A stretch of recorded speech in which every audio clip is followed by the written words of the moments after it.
For some, perhaps the off-season might be for beginning, I would say. But for us here at the AEL Elite Series, well, we're only just beginning. I'm Formal.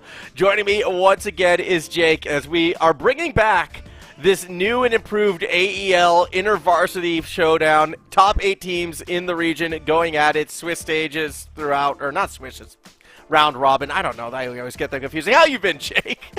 I've been good. I'm so jealous of your background, man. I've just got the old version. You're rocking this new tech. I need to. Yeah, the new tech called breaking into our producer's house and stealing half of his space in order to make this happen. Yeah, don't get too used to this one. Besides, like, I don't know, it's faded, Jake. Yours is bright and vibrant. It's the faded look. I rate it. Although it was funnier a few minutes ago when you could see the wall of Dover's house. But yeah, good job. Yeah, no, a big shout out and a big thank you to our producer Dover as well for letting me crash at his to kind of put this together. Obviously not at home at the moment, but we make do. We continue right along. And yeah, in just a few moments, we're going to be kicking off with our defending champs, Macquarie, going up against ANU. But before we get into that, Jake, I do want a special shout out to our sponsors for this up and coming event. Starting, of course, we have AGONbyAOC, the gaming monitor partner who provide the best-in-class monitor solutions for gaming and all other needs. Indomie, the noodle partner, are once again returning, made with high-quality flour and selected ingredients and spices. A plate of Indomie McGoring will certainly brighten up your day. Try any of the flavors available today from your local grocer or at indomie.com.au. And Game on Cancer, the charity of choice for the AEL, who fund much-needed cancer research projects. If you'd like to donate, please head to AEL's Tiltify campaign page or scan that QR code right below Jake right now. I'm trying to figure out what it is, Max. You've been hitting the gym in the off season? Is that how you've been spending your time? Yeah, a little bit. Yeah, I've been. So man, just swole. I wouldn't say I'm swole. I think I'm more actually just like getting lean again. I don't know. The swole comes soon, all right? Once I start rock climbing like you do, then we'll get there. Right, yes. You'll get the veiny forearms. That's in the future. I mean, they're already veiny. They're just small veins. Like, I don't know. I've always had the veiny complexion. You can't really see it. But, look, let's get into our schedule for today. I don't think people want to know about my workout habits. They want to know who's playing and when. Macquarie, I hope they've been working out, because if they're going to be defending their championship, I mean, it's going to start off with could be a touch matchup against ANU Hazza on that lineup, as well as Ultimate Duck, two pretty significant names in the scene. And following that, we'll have RMIT versus the University of New South Wales, UON and USYD, and of course Griffith versus UWA to finish off the day. Yeah, the last two matches, all those teams are pretty normal, but the first four, well, bar Macquarie, are all newcomers. ANU completely new. RMIT threw away their old roster. I don't know why they don't like them anymore. And UNSW, the defending champs of the second division. Yeah, so I mean, I'm keen to watch them. I think if any of like the new rosters are ones that get excited about that New South Wales roster, I'm incredibly keen to see Jules playing again in any capacity. I think it's super exciting. Tadagane always seems to show up, and of course Steve, who I felt like was once again hitting his prime at the start of the year. I mean, to see him now in this InterVarsity League, that team's going to be a lot of fun. Yeah, I haven't seen Jules in forever, ages, and normally when players stop playing, they kind of become like a snapshot of their former selves. So I'm kind of keen to see if that will be the same with Jules. Are you projecting a little bit on that one? Maybe? Oh yeah, that's my life. I'm still from what, 2018, whatever it was, so long ago. It would have been ages, but you know what? I mean, there's some players here who are up and coming in this upcoming game, and some who have been playing for ages as well. I feel like Haza on that ANU side has been, you know, grinding it out for a good long while as well. Ultimate Duck, I'm 90% sure I've seen him bouncing around on the freestyle scene, so I'm expecting big mechanics out of him, but is the defending champs in Macquarie, and even without Lunar playing, they still look scary. Well, I mean, Ray's sick as well. I mean, he's a second sub for this team, but he is so good. So I think Macquarie are looking good, and yeah, it's a tough first draw for ANU. It will be. It's a kind of like a welcome to the league draw, I would have to think. Either way, we're going to be kicking off this first best of 5 in just a few moments, and I'm excited to watch this one out. I'm a little bit skeptical that ANU can get the win, but I am expecting them to, like, take a game or two, to be quite honest, even if Macquarie is the defending champ. Yeah, I have no idea how good they are, honestly. I'm excited. I feel like we're back last season where I have no idea who any of the players are, so it's you don't remember more fun Haza. That way. I remember Haza, yeah. But I think Haza would get smashed by this Macquarie roster if he hasn't improved too much, though. So I'm hoping for some good stuff. I'm trying to remember, like, because, I mean, whenever I think of the Haza lineup, it was Homie, Haza, and Aza. I forget who they were playing under when they were making those runs. Yeah, and it was kind of the Aza show, if I remember correctly, with that team. Like, Aza was the mech player. Their names were so similar, I couldn't tell you the difference between the two of them, to be honest. Well, I mean, we remembered Homie, and Homie's gone off to great things in the APAC region. So, I mean, I'd like to think they come from similar ilk. Well, hopefully. Obviously, one is coaching, one is playing, but we'll see how it plays. Homie's back to playing. He was in RLO on the weekend. Yeah. He lost kind of badly. Well, but maybe you should stick to coaching. Yeah, maybe you should. Yeah, as you said, you know, they come back in their shell of their former self, right? Like, wasn't that what you said? It's not. No, not shell. No, that's toxic. They're a snapshot of their former selves. It's like. You like get frozen in time when you stop playing Rocket League. You don't get any better. You don't get too much worse. You're just the exact same player. So that is less toxic, and I don't know how much I believe it, but I'm glad you were there to describe. You're gonna see it. I think. I reckon Jules is gonna be very similar. Oh. I'm excited for Jules, don't get me wrong, but I'm also excited every time, you know, Zen gets on the pitch as well, and Baz, who I think is one of, like, the up-and-comers in the region and could be doing great things in the future. Either way, this is live. We have kicked this one off, and already Zen has a goal without any opponents on the pitch. That's why you love watching Zen play. I mean, look at this beautiful kickoff past all the defenders. It doesn't even look like they were there. That's how easy it is for him. I'm glad we got that shot goal. That was... You know what? I think we shouldn't take open nets for granted anymore, all right? Like, I think we should appreciate them when they do go in. Well, hopefully we will be getting into this one quite soon for this game. It shouldn't take too long to get that game remade and jumping right into it. Early prediction, Macquarie doesn't get a kickoff goal. Not like that. Through the whole series or just game one? No, just that game one. I don't think we're getting a repeat of what we nothing like that. Nothing like that. I don't know. I think this might be high scoring. Again, I don't know. I don't know anything about the ANU roster other than Haza from like a year or two ago. So they got a lot to prove. Yeah, I mean, for me, again, it comes down to if Ultimate Duck is the player who I think they are, if they get given some space, they can do some pretty crazy mechanical things with possession. So that's where my eyes are going to be. And I know they were bouncing around in like the open quals, I'm pretty sure, for RLCS as well, on a couple teams that had some deep runs but could never quite put it together, if I'm not mistaken. So we'll see how it plays out. It does look like we are going to be jumping back in to this lobby, assuming everyone does jump in this time. And hopefully we actually get to see the ANU team. Yeah, they're on the field. They're on the field. We're underway, so we're straight into it again. Macquarie are in blue, ANU are in orange or red on the scoreboard. That's interesting. But you know, why doesn't Rocket League go with the traditional blue and red? Why is it always orange? That's a good point, actually. Yeah, because when you're playing colorblind mode, I think it's red. Orange is cool. I don't know. I'm all for it. I mean, I like the orange. I'm here for it. Don't get me wrong. Just like we're going to be here for a Macquarie goal. Ray will be the first one to find this season from the sub. But as you said before, I mean, Ray, still an incredibly strong player. Yeah, he's nuts. I mean, that's super quick. Just read that play perfectly. And yeah, ANU, they got to step up to be in this top division. Yeah, we'll see how they can bounce back from that. I mean, it is the defending champs, and they are a strong side. That said, we are going to watch Rupert try to push it across that middle. Baz is there to take it away. I need to get a better look at Rupert's car, though. I'm a little bit worried. Yep, okay, it's the Scarab. Yep. All right. Yeah, I'm worried too. Oh, and Ultimate Ducks and the Venom, I think, is what that car's called. They're trolling. Hey, the Venom was my first car, all right? I don't want to hear anything bad against it, especially with this shot from Ultimate Duck. A little showboating for the double, and that's going to be the first goal for ANU. It's confirmed he is a freestyler. We weren't sure, but off the ceiling, passes to himself off the ground. Doesn't matter, he's in the Venom. That's a nice goal.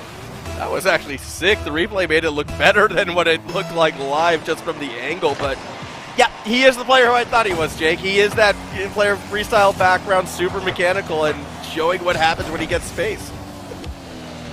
Trying to be, make a name for himself. Obviously, I see his name and just think of Leduc, but if his name is true, he will surpass Leduc, and I'm excited for it. Rubot is going to feel a little bit silly watching the replay on this one right here. Zen will get credit for the goal, but that was... Hazard as well. I think Hazard... Yeah, all three of them though. It's just absolutely flailing. That was a team effort, that goal. That was a team effort, yeah. After such a nice goal as well, that's sad.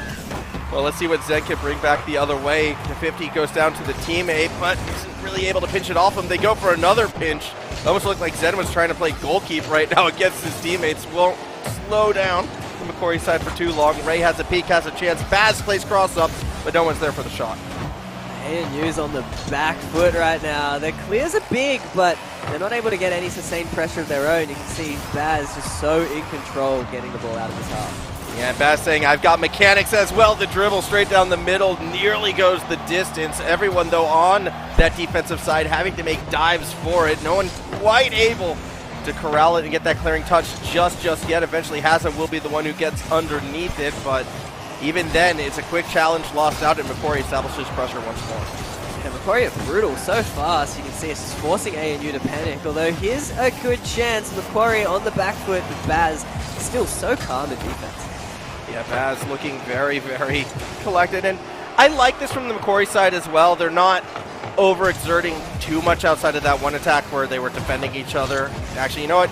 They have had one moment in this first half of the game as Hazza misses the open net. Follow-up's wide as well. Oh no, it's a double open net miss. Oh, that's tragic. Like you said, we can't take them for granted. Open nets are hard.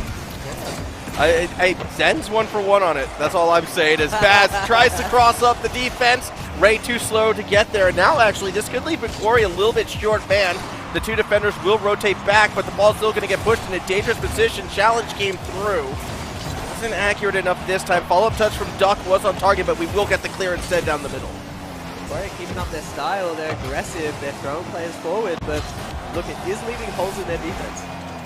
Yes, I mean, that feels like a sloppy game in some ways from both teams. I have been noticing more whiffs than necessarily I was expecting. I don't know. Watching too many Worlds highlights maybe has my expectations very high at the moment, as Hazard goes for the double but doesn't find it. Yeah, welcome back to OC, Max. We're with City here. What are you talking about? We have the world champ Zen, right? Like he's come to OCE. It's not looking the same though. Australian gravity must work different or something. Yeah. Not used to playing upside down. I mean, honestly, it's the OG Zen, all right? The Vitality Zen is a fake the way how I see it. What a double from Zen!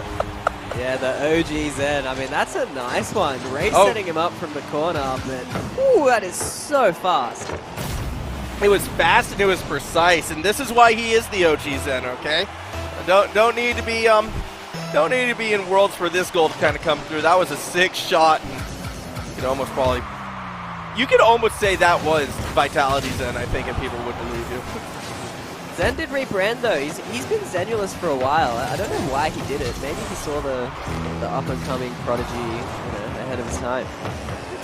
I'd have to ask actually which name he prefers, as Ray will put that goal in through the corner. Looking very, very slick in the process. 4-1 Macquarie lead. I think that will put the nail in game one. Ray is so quick in front of the net. He gets any chance and he is there. He read it perfectly again and gets a nice goal. I think it just comes from the trust in the team, right? Like, he has the trust in the team that they're going to put the ball in the scoreable position because of, like, the experience and the skills that they have. And I almost wonder if it's a case of, like, he has to be there. Otherwise, he could feel like, letting the team down a bit because that's going to be the expectation. Yeah, no, it is tilting, missing those opportunities. And, yeah, not great for team morale. Almost another goal. You can see Macquarie have no problems with that. They're having fun out there. Yeah, I mean, the setups have just been perfect. It feels like time and time again. Only goal from the ANU side was Ultimate Duck. They're nearly looking at one right now. Although it doesn't look like the Duck wants to challenge Baz just yet. Good pass back to the middle. Ray has a chance to flick it up. Baz will take the shot. Double down, not in. Close, though. Baz is looking better this season. I think he's been on the grind. I think so as well. Again, I'm really excited. Like, Baz is one of the players as Ultimate Duck will put one through for ANU. But Baz is one of the players who I'm like actually looking forward to the most come next season, because I feel like he was on the up and up, and I feel like he could be another big name in this scene in like next season, essentially. 1 or 2 regionals away. Yeah. No, I've been impressed with Baz as well. Baz has looked really good. I'm impressed with Ultimate Duck as well. Close to end this game. Macquarie take it out, but ANU, they looked like they were keeping up. Yeah, they had their moments, particularly at the latter half of that game where it looked like they were starting to come back in. But at the end of the day, I mean, Macquarie, they were doing too strong a job, I feel like, in the setup game. Like, the passes through the corner were consistent. It felt like Ray was getting opportunity after opportunity to take shots, put them through. So while I liked ANU on the attack and I liked how they were, willing to go for it and opportunistic, how opportunistic ANU was, Macquarie just seems like the better team still. Yeah, no. Macquarie definitely looked in a league of their own. They looked so quick. We also didn't see too much from Rubat or Hazard. No. So I want to see them kind of step up, because it really was Ultimate Duck all by himself, essentially, getting those 2 goals. Well, that's going to be a near goal right there to kick this one off. Fortunately, just came up a little bit short out of the dominance, as more pressure is going to be put on by the Macquarie side. Ball eventually finds its way to the middle of the pitch where Ray's going to take it. Has Baz. Do they work together? Oh, what a save! What a recovery out of the net. That was clean. Oh, I was not expecting Hazza to make that one, but was just able to buy their time and come through with it. Now, out of the corner, Rubat is going to look to set up Ultimate Duck, but always put a little bit too tight. Baz in reverse. Isn't able to get the 50 they were looking for. Duck now slowing it down. Wants to go for that solo play, has the demo in front, but too many defenders jam him in the corner. Yeah, good on Macquarie. Look how calm they're staying in defense, although Baz already just gunning it upfield looking for a redirect. Yeah, really wants to kind of flip this one around. We'll see if they get the chance, because now Macquarie has a little bit of the breakaway. Ultimate Duck puts the ball in a very incorrect position. Not sure what the game plan was there, Jake. I have no idea what the game plan was. These freestylers, man, they're too fancy. That was just... I have no idea what he was going for. He was going for the slowest psycho ever. I think that's what he was going for. Yeah, was he trying to, like, use the butt of the car to pinch it up off the top, like the roof? Like, because that looked like a pass to the other team. It was a pass to the other team. Oh, and then he misses! Oh, Ultimate Duck, man. Sometimes you see that these players that are like gods in offense just forget how to get the ball in defense. Yeah. Well, because you can't score goals on defense, all right? And so, leave that job for somebody else. But unfortunately, when you're against the defending champs, you kind of need a complete game right now in ANU. They may have stacked too much on that offensive side for too few opportunities.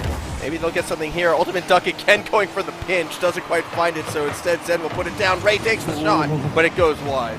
And Ray so fast in that opportunity. Baz High turn. Baz is looking awkward in defense though, certainly letting some of these counterattack opportunities get a bit more weight than they maybe would have, but you can see ANU struggling a bit with their rotations, unable to keep up that pressure. Yeah, they weren't able to maintain it for too long, and that's been a reoccurring theme. They've had to be opportunistic, and maybe they will stick on the play here, but as you can see, no one even wants to challenge mid-pitch, at least not straight away, until Macquarie kind of fumbled their own clear. That's when they turned around and challenged, but for the most part, ANU, they're content to rotate deep, and I think it's from a desire maybe to create more space for themselves so they can kind of play this more mechy style, or they could just feel more comfortable from their own back line. Either way, we are going to see the pass up the middle of the pitch, but Zen has everything to work with right now. Reset down the middle, shot will be saved. Yeah, to ANU's credit, they are solid. Like, they are doing a deep rotation. They're struggling a bit to get on the scoreboard, but I mean, they're looking solid. Macquarie has had a crazy offense, but they've been keeping them low, especially in this game. Only one goal. Yeah, I mean, there's been very few shots, it feels like, this game. A lot of setups, but no one pulling the trigger yet. Both teams content to go for these deep rotations. I just feel like eventually Macquarie, if they didn't have the lead, they would probably have it a bit faster, but I feel like they can afford to play patient, and they're aware of that right now as the shots from underneath actually will get saved by Ultimate Duck. Now, ignore how close that was to an own goal. He knows what he's doing, trust. I'm not trusting him after what we saw earlier, but they somehow keep it away. Macquarie, I mean, they're sending everyone at it. There were triple commits going on there, but still ANU holding strong. I mean, look, here's what I'll say. He hasn't owned gold yet. There's been some near misses, but it hasn't gone in yet. And now there's a chance actually for the shot. Oh, no! Oh, ANU missed the reopen nets, man. Oh, this is tragic. Now everyone from ANU has done it. They've completed the trifecta. It's a team effort from ANU. The new guys know nothing except for how to work as a team. Oh, that is not the trifecta you want. That's gonna hurt. I'm actually surprised to see that one come from Duck as well. But with 1 minute remaining, I expect things will get more chaotic. ANU, they're looking to push one last time. Shot from underneath will be collected by Ray, who just goes for the deep clear, and that was nearly accurate and in. Yeah, almost scores it. Hazard back. Zen kind of throwing himself, but it works out. It almost drops in. There's panic in front of the net. ANU are keeping it out though. I don't like watching the soccer ball car just roll its way towards the ball itself because I have no idea what angle it's going to come from. Fortunately, it was a defensive one. Musty attempt from Duck. Doesn't quite get it in. 23 seconds to go. Pressure working against them now as Ray takes it the other way. Yeah, well defended though. Ultimate Duck even gets it past another. Oh, it looked like it was going to be that final chance. Actually, no, Ray's car color is confusing me. Why is he red? Either way, there's 10 seconds left. ANU need this goal. Yeah, I don't know. It's the team skins. They throw you off. Either way, there will be one last chance for ANU here. Ball off the backboard. Hazard's got to take the shot. It's open. And it's in. Oh, Hazard, what is that? Oh, I think maybe he forgot it was 0 seconds. I don't know. That was tough. That was tough. I'm in pain. I hurt for ANU right now. I mean, yeah, it's a high-pressure shot, don't get me wrong, but it's not going to get much more open than that, and ANU. If there was a game to get you back in a series, that one was it, because Macquarie was giving them the opportunities. That was a classic third man situation. If you're a passive player out there, that probably looks super familiar because he just didn't have the confidence to just YOLO at the ball. Even if it was 0 seconds, he just couldn't do it, and it cost him big. But he was never the third man on that old roster. The third member was Homie. Homie was always the one who sat back, and it was kind of like hazard. What's his excuse? I don't know. I don't know. I've gone with nerves. It has to be nerves. Which is a bit unfortunate, but it is the first game of the season, so there will be chances to come back as Rubot tries to drop it underneath. Instead, we go back the other way. Macquarie could be opening up the season with a sweep, and that would be a bit of a statement. Yeah, I mean, defending champs, they're looking solid. I mean, the score lines have been close, but when you watch these games, Macquarie have been absolutely dominating, at least so far. Yeah, that they have been. Not that ANU hasn't had their chances, but it's interesting, too, because Macquarie, yes, they are the defending champs, but and they will have that same roster. Like, Lunar is still registered to play, just couldn't make it this week in particular. So we will be seeing, the same 4 members who gave them that deep run last time. And whenever they get a win with the sub-in, it just kind of reinforces that idea that, there is something about this Macquarie lineup that is almost next level. Yeah. Yeah, no, it's so impressive because, I mean, like, RMIT last season, their struggle to win with their subs really cost them, got them that 5th place spot out of the playoffs. But Macquarie haven't had that issue. They're super solid with all their subs, and it's just how deep their lineup is. Chance here maybe for ANU if they go for the challenge. Duck plays keep away. Ray underneath. Does actually get the pass forward to Baz, who keeps it moving forward as well now in front of the net. It will be Zen who will have to keep the pressure on, collects the midfield boost, and then goes for the challenge. Beats out Rubot. Now looking to actually go the distance himself. Simple read for Duck, but as Duck's playing defense, that means he won't get Duck on the attacking side. And I feel like it's a big striking force gone from ANU. Yeah. No, now Macquarie just going straight back. Still looking like they're free-flowing cells from last season. Plenty of pre-jumps we've been seeing. Yeah, there has been a lot of that pre. I mean, last time they said they wanted to be the team that only pre-jumped, right? That was the quote. Well, this time it's going to be Hazard with the dunk, punishing that and making it 1-0 for ANU. Yeah, starts to possibly redeem himself. It's a nice setup from Ultimate Duck, and everyone from Macquarie backwards. Not the best defense, and Hazard makes them pay. Yeah, I'm happy Hazard got a bit of redemption there for that goal. Pressure now for, though, this ANU side to hold that goal lead. I mean, shutting out Macquarie was always a difficult task last season, and it could be the same here. A second goal would do wonders, but Ray will collect and push it to the safety of the corner. Yeah, but look at the pressure. It continues. Rubot almost with a nice dribble. Ultimate Duck's going to get another chance to center. It doesn't work. Baz controlling this. Can he get the flip reset? No, it's still not safe, though. Ray with the shot. It's good. Ray, the striker, continues. Oh, that was just straight down the middle for Ray. I mean, Baz, so close for that reset. That could have been it, but unfortunately for the ANU defense, yeah, Rubot was a bit out of sorts, and it almost looked like Duck came from the skies and just slammed it through. A little bit awkward there, but Ray does put in the work, does get that goal across, and we're tied with half a game to go. Yeah, it's not looking good for ANU, but I mean, they've had their chances, and actually, sorry, I misread the scoreboard. It's 0-all. Can't forget that has a 1-all. Can't forget that has a goal. But Macquarie looking better, and things are going from bad to worse, and gets the goal. Yeah, I mean, Zed just dribbling it right past the defenders who kind of pull a Warner Brothers thing. It looked like Looney Tunes, them bouncing into each other as Zen goes straight down the middle and scores the goal. Yeah, not the best defensive masterclass there, but they have time. Still 2 minutes left. Now they need a goal. Yeah, we'll see if they're going to be even allowed the opportunities that they were in that last game, though, to find it. Baz nearly slams in what could have been the decider. Instead, we come back the other way. Zed is there, though, to collect. Barely. I mean, ANU, they're still looking good when they start to get some chances. Yeah, they've had their moments, and, well, Baz has a moment here. Nice the fake! Duck, though, from behind will push it to safety. Doesn't pull the trigger, faked way too many times, but I like what he's thinking. It's entertaining. That's almost it, but again, Macquarie, by the skin of their teeth, not letting in these long shots. Yeah, Macquarie very, very fortunate that didn't go in, but now they're going to have to stop Hazard to Duck, and that pass is very clean. ANU equalize.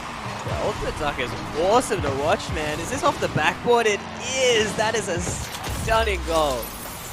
Yeah, Again, when I was saying before I know Ultimate Duck as a freestyle guy, this would have been from a year and a half ago, Jake, was when I saw him like freestyling last. Like, that is how old the name is, as they're going to go for the reset, but can't connect across the middle.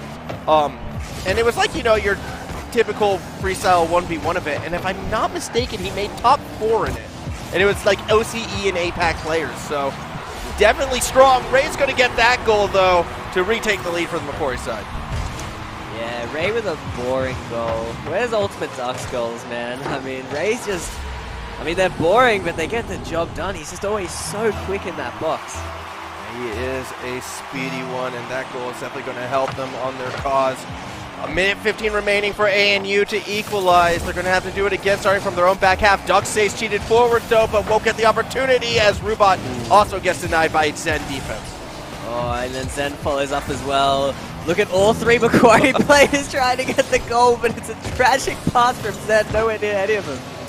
I mean, you take what you can get in situations like that, as now we're going to see Zen try and fake a back touch. Baz tries to go forward. Duck with space. Not a lot of boost to work with, though. Can only keep it in the corner. Follow up from Rubot. Gets it closer. But Ray's got mechanics as well. Goes for the reset. Duck takes it away. Baz underneath pushes it safe. And ANU keeping up the pressure, but Macquarie looking good. That's a great pass, and Baz, too cool to flip, just redirects it casually and gets a very important goal. Yeah, I mean, it was a good pass from Ray forward, and Baz just taps it through and in. 4-2 lead. That's probably going to be the nail in the coffin for this one. Macquarie going to get that sweep. No, well deserved, but I mean, I'm excited to watch more ANU, man, especially Ultimate Duck. And Rubot was a bit quiet, but I'm seeing good signs from him. I mean, he's a quick player, and Hazard maybe, you know, just needs a good warm-up to get back to the good old days. Needs to get a little bit back on. I'm trying to do the research if Ultimate Duck is in this freestyle event that I remember, and I cannot find them. So maybe all right, maybe they're not. Not in the event I remember. Either way, we are going to see Ultimate Duck put one more in, top bin, to at least make this last kickoff a little bit interesting. I believe you, though. He looks like a freestyler. I did find him. Yes, he did do it. He made quarterfinals, not semifinals. My mistake.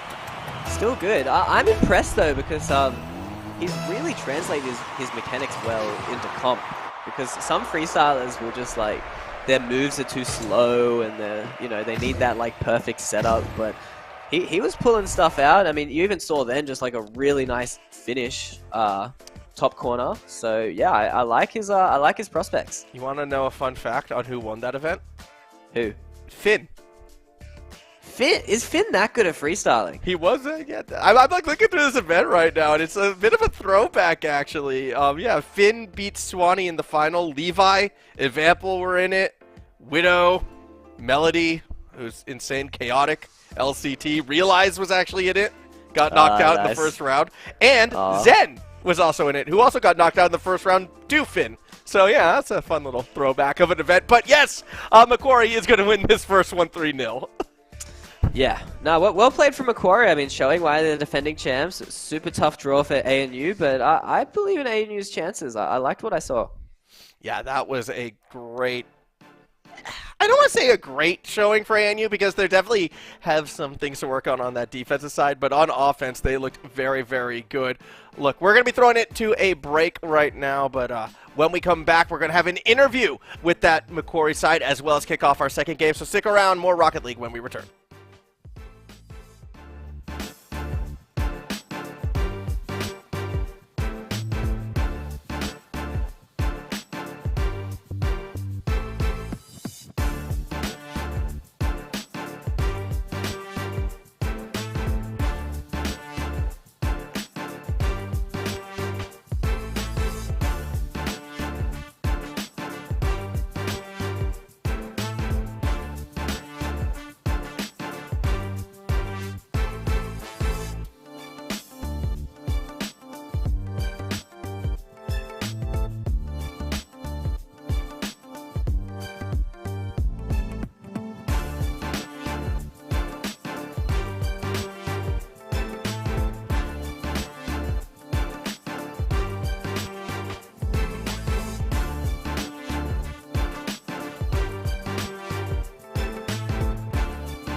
Welcome back. One match is in the books, and we have back with us after a successful season, although now kind of going to be sitting in a weird place because you got to start this one as opposed to just being a sub. We have Ray from Macquarie. First of all, congrats on your win, and secondly, does this mean you're actually going to be starting all season long?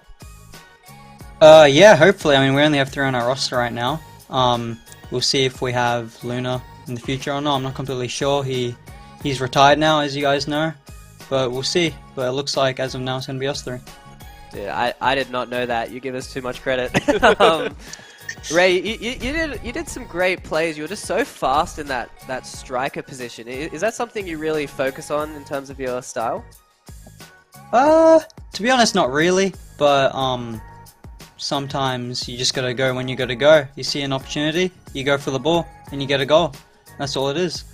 Yeah, fair enough. Well, it just always felt like you were there, though, in position for those opportunities. So is it something that you feel like is that like an element of your gameplay that you're particularly proud of, or is that something that you work on to always try and be that forward member, always trying to be there if the team needs you, or was it just something about your opponents today that allowed you to be that aggressive?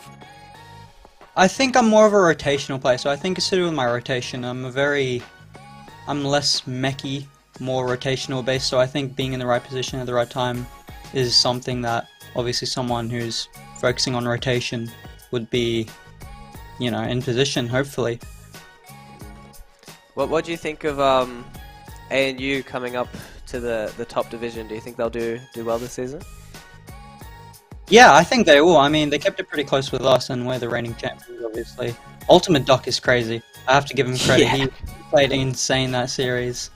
But, we're just a better team. Baz, Zen, they're just insane teammates. Speaking of Zen, what is your game plan to keep him focused and serious and committed from start to finish? Because obviously he's an amazing player, but he likes to have fun out there. Are you just going to let him have fun, or are you going to be keep him in line as much as possible?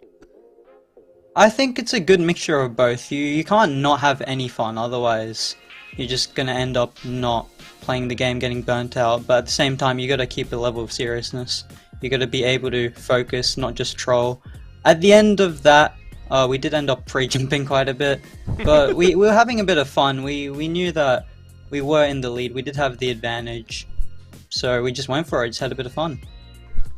kind of took my last question then, because I remember last season, Lunar was the one who said, yeah, our strategy is going to be pre-jump everything. It sounds like you're still kind of playing that strategy a bit. Are you going to try to wean yourself off of it, or is it just the Macquarie way? Oh, it's just the Macquarie way.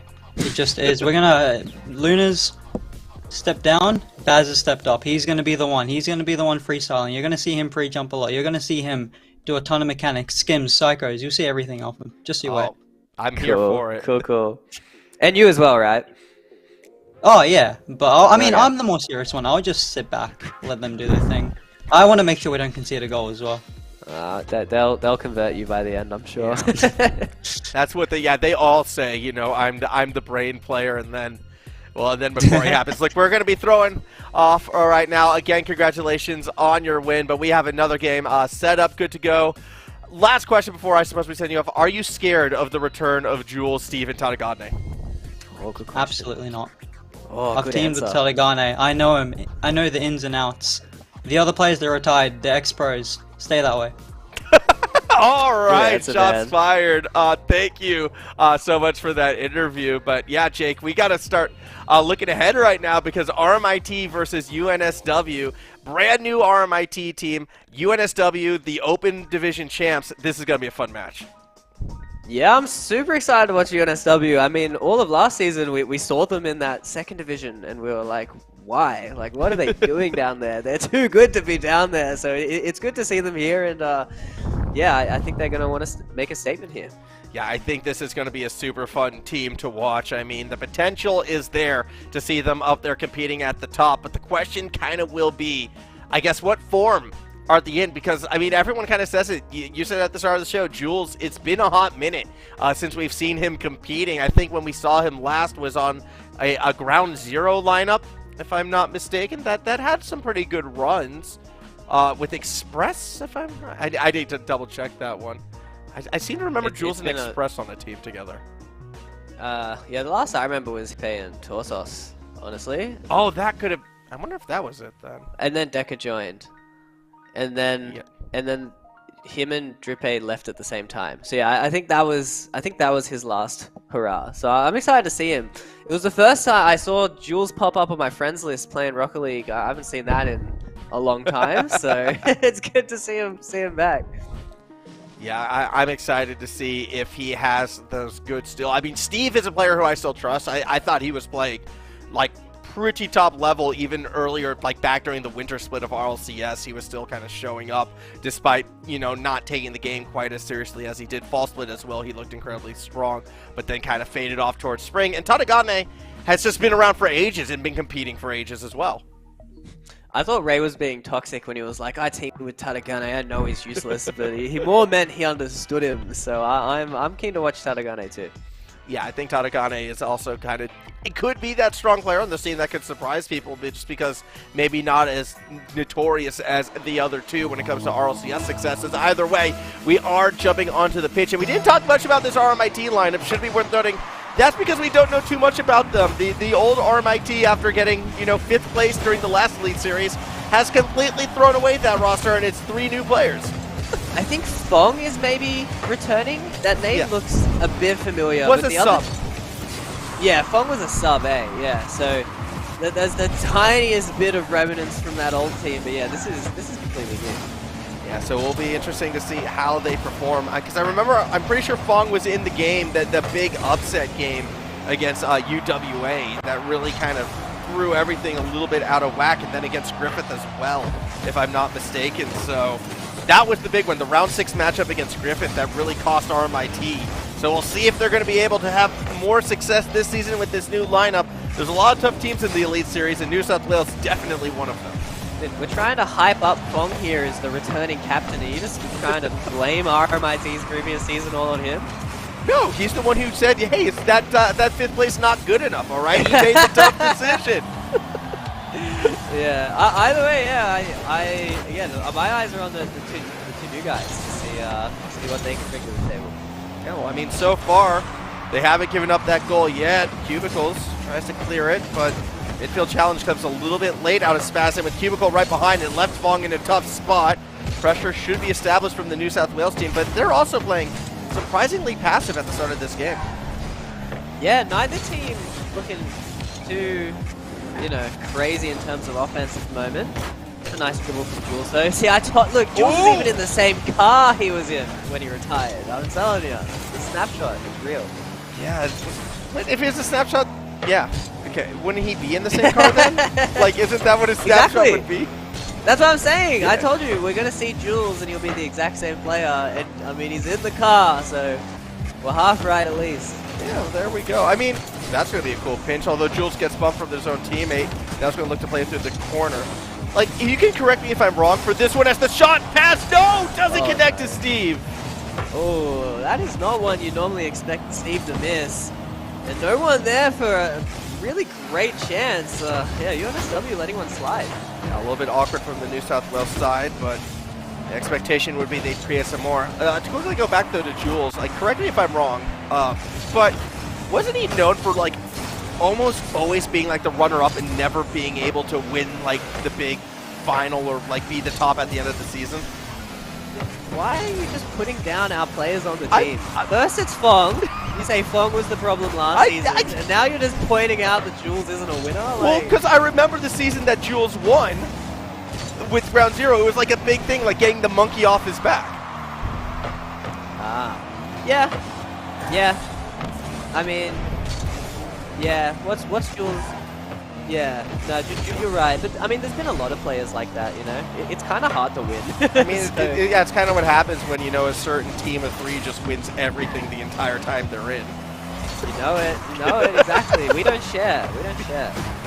Have to be greedy like that. No, it is good to see Jules out there, though, and playing. And I'm almost predicting them to win this season. I think there's a good chance New South Wales, they're going to be making top 4. I almost have them pegged as a top 2 team in this league as well with some of the lineup swaps, but still struggling to get the goal right here. Actually, the RMIT defense doing a pretty phenomenal job at holding New South Wales back.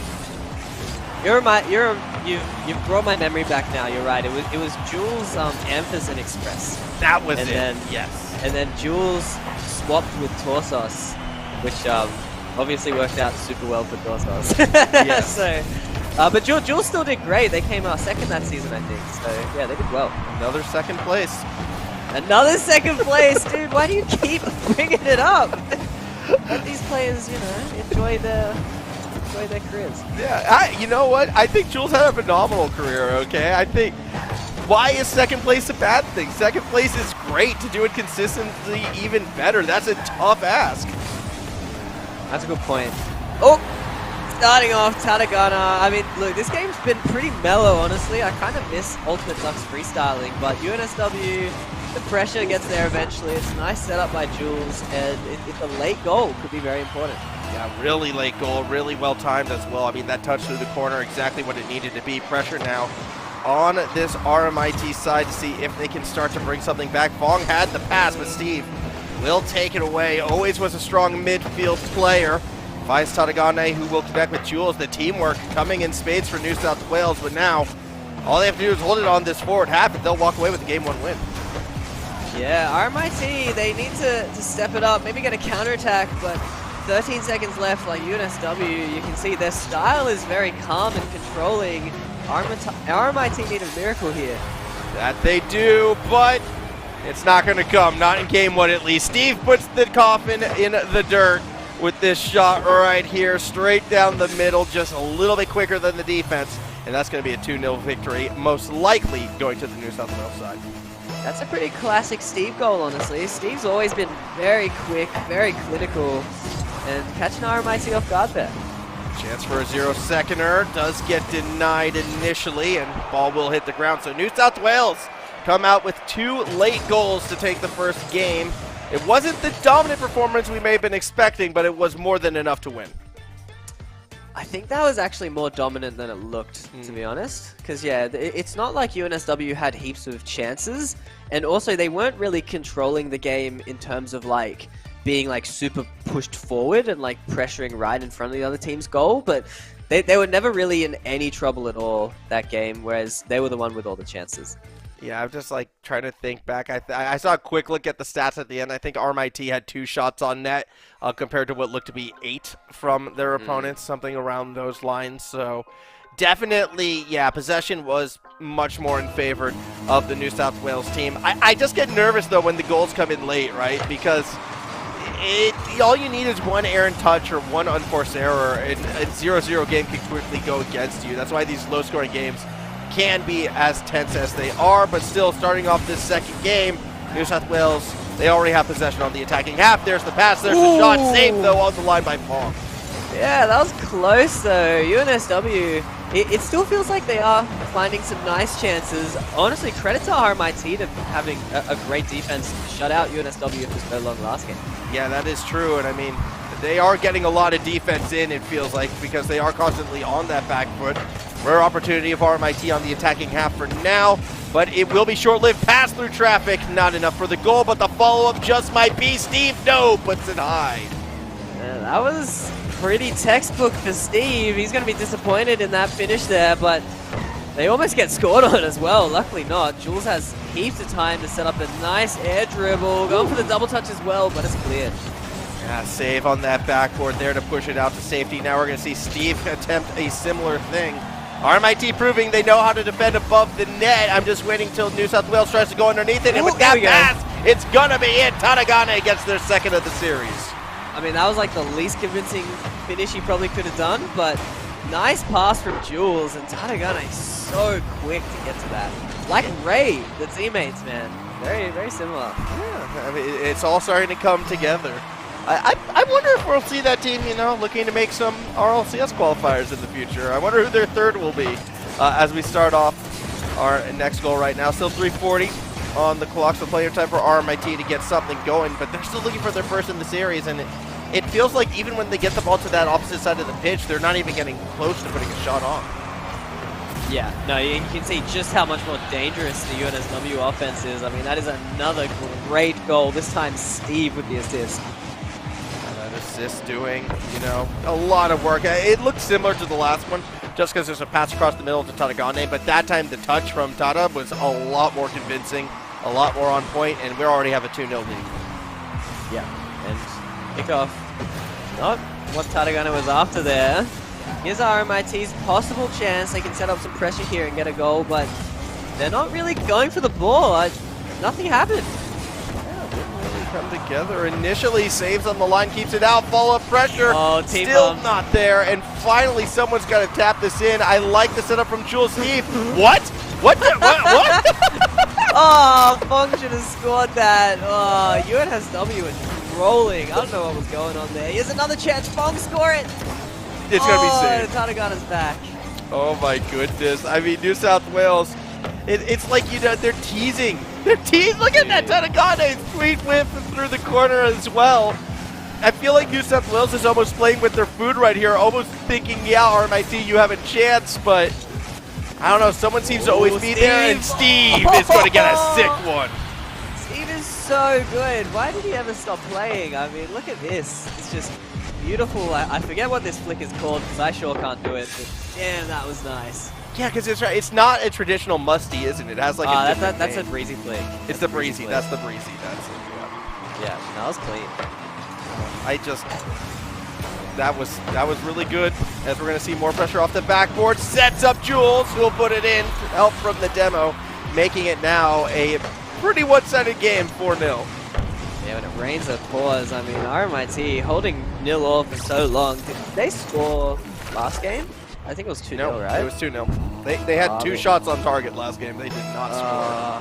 They need a goal soon. This is quite dominant. So, what is your thought on, you know, OCE, RLCS caliber players rocking foreign RLCS team like skins and goalies? Yeah, you saw the vitality. Yeah, I saw the vitality. I mean, I think I'm okay with it when it's a world champ. But I always get disappointed whenever I see a player with an NRG skin. They have enough American fans? Yeah. They have more American fans than they deserve right now. They don't need OCE ones. Yeah, I don't know. I mean, you got to remember, though, these players are fans of Rocket League themselves, yes. right? Like, they're looking up to those top teams, especially here in OCE. There's just so much to learn from the best teams in the world. There is, but I always think there's something cool when I see like one of the high school league kids rocking a Ground Zero skin or a Power skin. Like, I always get excited when I see that come through. I even saw a Renegade skin once, and I was like, oh, that's a throwback. But yeah, I don't know. I always like. It's always interesting to me when I see that. But it's cool seeing the Vitality come out. Obviously, you know, when you win a World Championship, you're going to have fans across the globe. As we're going to see an opportunity from underneath, actually not come through just yet. RMIT still playing keep away. Yeah, RMIT again. They're looking solid, but there's just nothing really to their offense at the moment. Look how backwards they all are. I mean, Tadagana is doing a nice job though, flip resetting. But RMIT is not finding any chances at all. No, they're really just not here's helping. A chance. Although here's a chip. Oh, No, what? it's What? No! Oh no, that was open. That was just straight open. That was open with two players who had a chance at it, Jake. They had 2 shots at it, and they somehow... That's sometimes worse, though. Well, you get in each other's way. You don't call the other one off. I mean, I don't know. You both call each other off? That's the worst. That's the worst way to miss an open net. It happens, though. Like, I got to make my baseball reference now, I guess. I've seen the clips of, like, the 2 outfielders calling each other off on a fly ball, and then it just falls down in between them. that missed open net was a similar thing. I want to see that clip because I know the feeling. Yeah, it hurts in Rocket League. And yeah, RMIT, they've been getting kind of smashed. They really need a goal, and that would have been a nice chance. Well, maybe they'll get another one in Game 3. They're going to have to if they're going to try to bring back this series. Otherwise, we could be having 2 sweeps in a row. Granted, it's from the 2 teams that I would argue might be the 2 strongest lineups who are the proprietors of those sweeps. But, yeah, RMIT, rough opening so far for them. They've had a handful of chances. They had 3 shots this time instead of 2, Jake. That's one more than the last game. They're improving, man. I mean, they're the new team. But yeah, UNSW showing that they are the real deal. Again, it's tough to kind of judge how well they're going to do in this top division. But yeah, they're showing that RMIT is easy work for them, at least for now. And the thing is, too, like, they're not as flashy as the last game was from either Macquarie or ANU.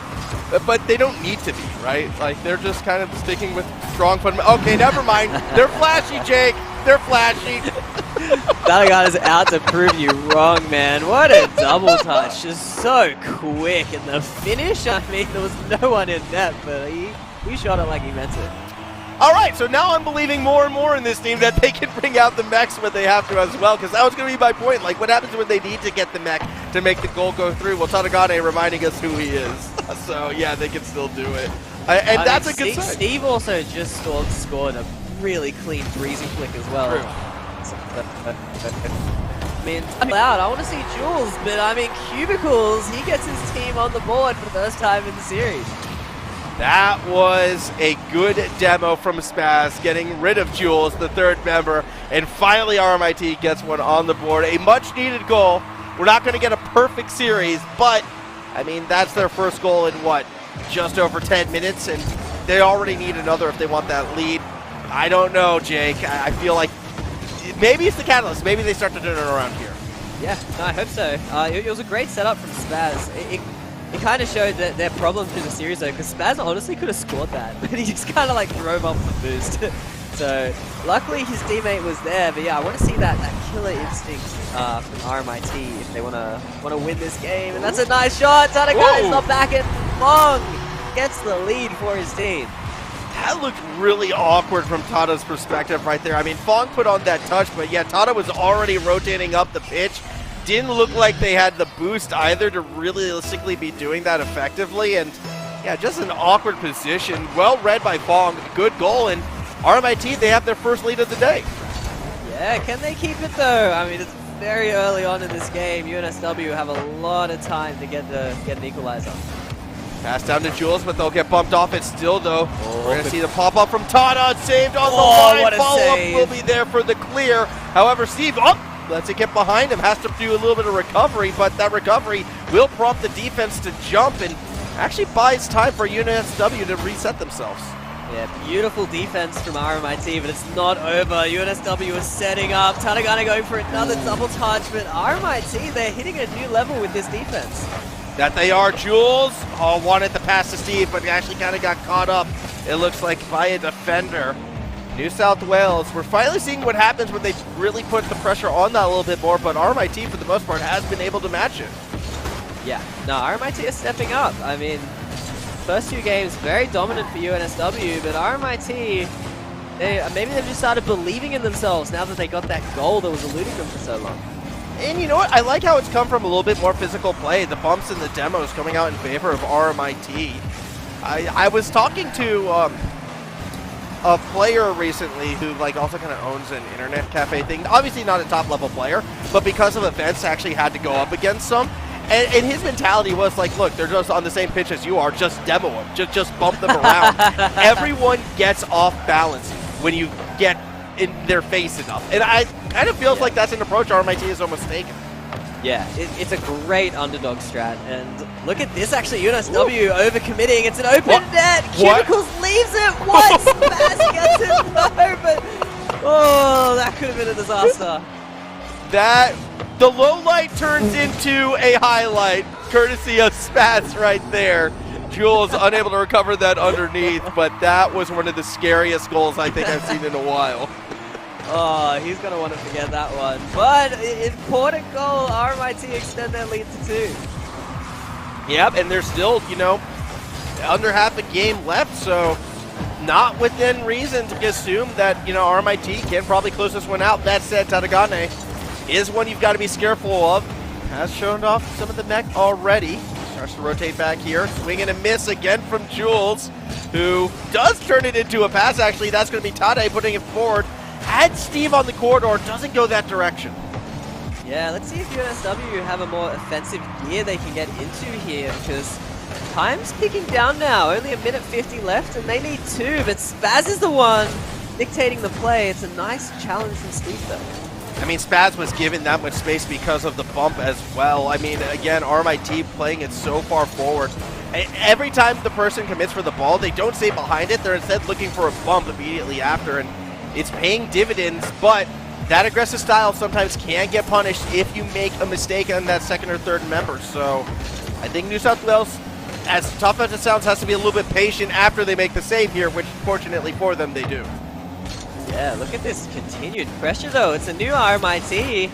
They're warmed up into this series, and I like what I'm seeing. They're not kind of like sitting back on this lead. They're using it to push even further forward. Yeah, now they're in a position to possibly, take a game away and start, to show us why this RMIT team still can be a competitor in this league. Granted, we'll see if they can win more than just one in a row. In fact, they still need to close this one out. Double commit, though, from New South Wales. Jules is pretty far back, and the cross-up goes wide. Yeah, the tough angle, though. Plenty of bodies to get through. Whoop. But 35 seconds left. UNSW are running out of time. That they are, and it's not like RMIT is playing the cleanest game either, though that challenge does look pretty good. Oh, big bump from New South Wales, nearly opens it up, but there wasn't enough power on the pass. Oh, Jules to Tadagata! Perfect timing! They get their goal, and now the chance is alive. I mean, it was the bump from Tada as well as the shot. Jules looks like he was going for the shot, but was actually bumping the defender underneath, so well-communicated play on top of it all. 20 seconds is enough time for that goal. Yeah, it looks like a good kickoff. Straight to Tadagana. Someone from RMIT. Oh, good that's pass. a beautiful pass. Steve, it's too high.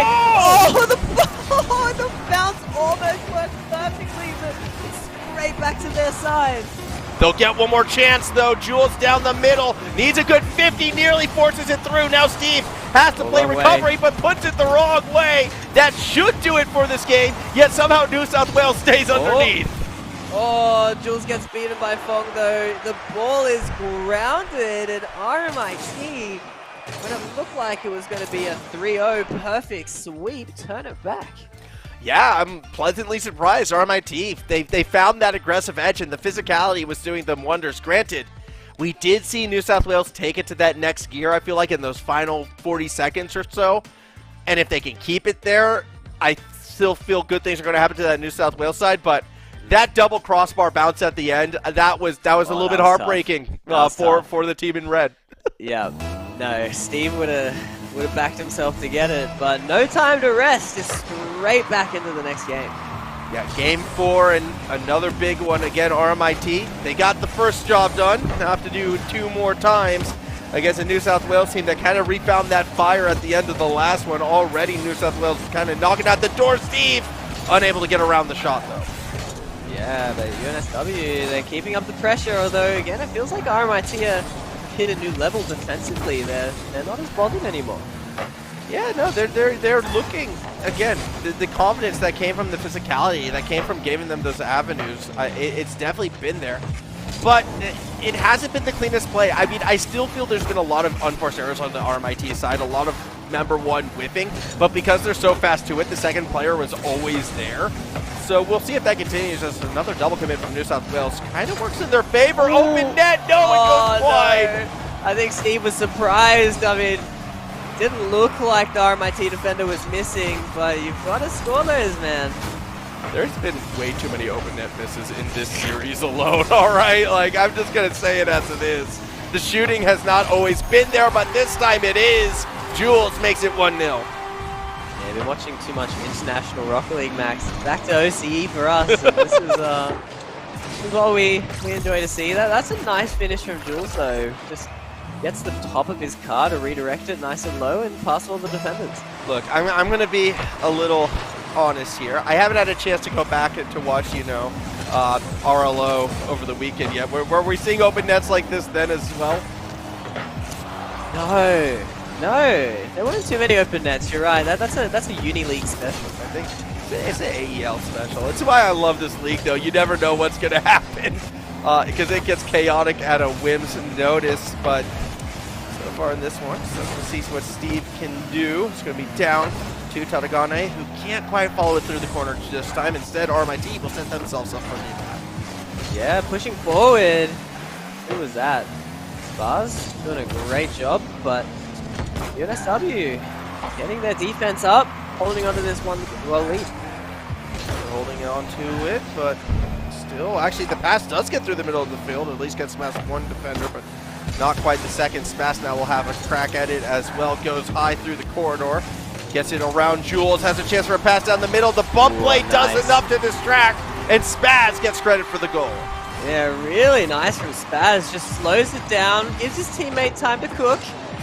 Fong just throwing himself at that ball, and it's a nice finish as well, right onto the crossbar. And again, it's a similar thing. Even the attempts now to go for the bumps or the demos are making this New South Wales team look shaky sometimes. Yeah, no, UNSW, I mean, it's not as dominant as those first two games, that's for sure. They're straight back to the drawing board with this all tied up. We'll see if they'll be able to maintain that, Open? Something, although this could be dangerous, actually. Ball getting very, very high. That open net will be scored. Jules puts it through. That is a clinical way to finish that open net. Jules just hits the perfect part of the ball with the corner. Would not have mattered if there was a keeper there. That was a perfect strike. Yeah, just right across the net and in. Fantastic looking goal. Jules putting this New South Wales time out in front. Whether or not they'll maintain it, we will see. Through the corner. Spaz actually kind of overextends themselves. Two New South Wales members in front of the net, but neither are there for the shot. Whoa! Ooh, big miss! Fong! Nice dribble out of nothing. What happened here? Just looked a little bit awkward right there. Fong eats out the defender and gets the goal. Yeah, Steve was forced into that awkward pre-jump challenge, but either way, Fong still had a lot of work to do, and he got it done. Gets it done and gets them in a good position now. 2:15 still to go. Tadagane wants to play the corridor, but already you can see members from RMIT are there. Won't get the goal this time. In fact, that's a beautiful pinch to bring it back the other way. Oh, and the pressure continues. Tadagana still going, but RMIT, their solid defense is continuing. Just continuing to find opportunities. It feels like RMIT, they're getting better and better as this series progresses right now. Steve tries to connect with Jules, aren't quite there, but Tadagane is, and that's going to be the 3-2 lead. Yeah, the defense breaks, too much pressure, beautifully done, just so much speed, so many threats from everywhere. Jules throwing in the potential of that double touch, and it leaves Tadagana with a free shot. And with that shot comes a lead. and about half a game to hold on to it. Pressure mounting for RMIT to continue their chances, but I think if they stick to their game plan, Jake, if we continue to see them go for that physical attack, they could be all right. Yet New South Wales, though, they're already hunting for that 2-goal cushion. Oh, big miss. Jules passes to Tarragona. Steve off the ceiling. That would have been sick, but either way, oh, it's almost tragic. Looks like Tarragona missed that one, but Tarragona has been so far forward, always looking for those chances. Yeah, really, it's just trying to find, any big goal they can get. As you kind of have to be at this stage, I'd imagine, just do something to maybe even keep RMIT a little less confident when they're on the attacking half. Tarragona again stealing it away, this time with the reset. The net looked open, but a defender comes from underneath to make the save. Yeah, beautifully done, holding on, but they need to get out of their own half. They still need a goal or else they'll be out of this series. 50 seconds left. Yeah, it would be an awkward way to kind of, well, it's not as awkward as getting swept, don't get me wrong, but definitely not the start that this RMIT team would be looking for. As we do hit these final 30 seconds, half a minute, they're on the attacking half. There's the shot, but it's high and wide. Oh, so close though. What a dribble from Fong. It felt like it was where it needed to be, but it's not quite there. Still with 20 seconds remaining. Ball still on the orange side of the pitch. Jules wants a pinch down underneath, isn't quite able to find it. Steve pre-jumping with 15 seconds left, 1 goal up. It's confident, but with 10 seconds left, UNSW looks like they're going to hold on with Jules, but they got to watch the counterattack. Jules almost finds the pass to put it away. Still pressure comes from the New South Wales side. Ball hits the ground, and New South Wales, they win the series 3-1. That's going to be the worst, well, maybe the best way to potentially throw a 1-goal lead. I mean, there were pre-jumps, there was a double commit on 0 seconds. I don't know what UNSW were on about. That's not going to fly in the top division, except it kind of just did. But either way, UNSW, I mean, props to them. Solid series. I think it will fly for now, but when they go up against, your Macquaries or, your Griffiths or your UWAs, that's maybe when you can get punished this for season, that. aren't we? Oh, that's sad. Yeah, no UOW this season. They kind of got replaced by almost like ANU, you'd want to say. And I mean, even ANU, I think, would punish you if you got a little bit greedy like that at the end. Yeah, I mean, Ultimate Duck would freestyle on you for trying to disrespect him like that. Yeah, it would be a fun one to watch. Look, we're going to go to a break. When we come back, though, we will have our third series, I should say, of the day. I'm just going to quickly bring up again, take a look at it. Yes, UON versus USYD is going to be the next matchup, so stick around. I do remember Storm exists when we return.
Welcome back, everybody. We've hit that halfway point, and as a result, we have someone who should only be halfway through their career, but I don't know. Maybe it's the resurgent we're seeing right now. Jules, congratulations on the win, and must I say, it's great to see you playing again.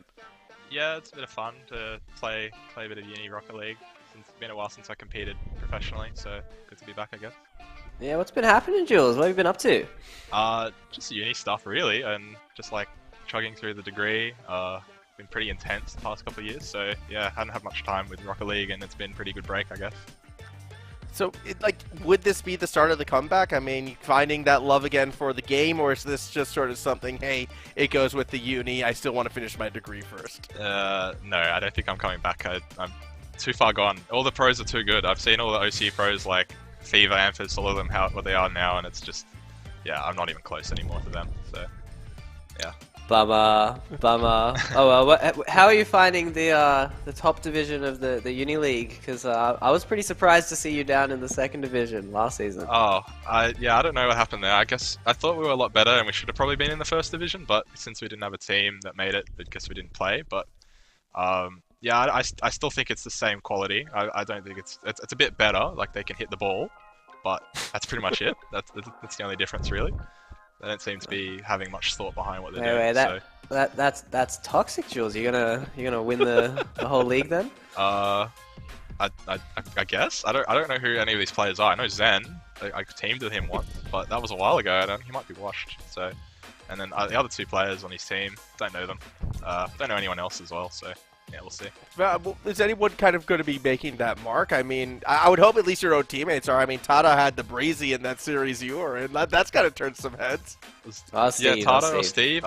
It was Steve? I don't know. They carry me. They play the game. I don't. So they're very good.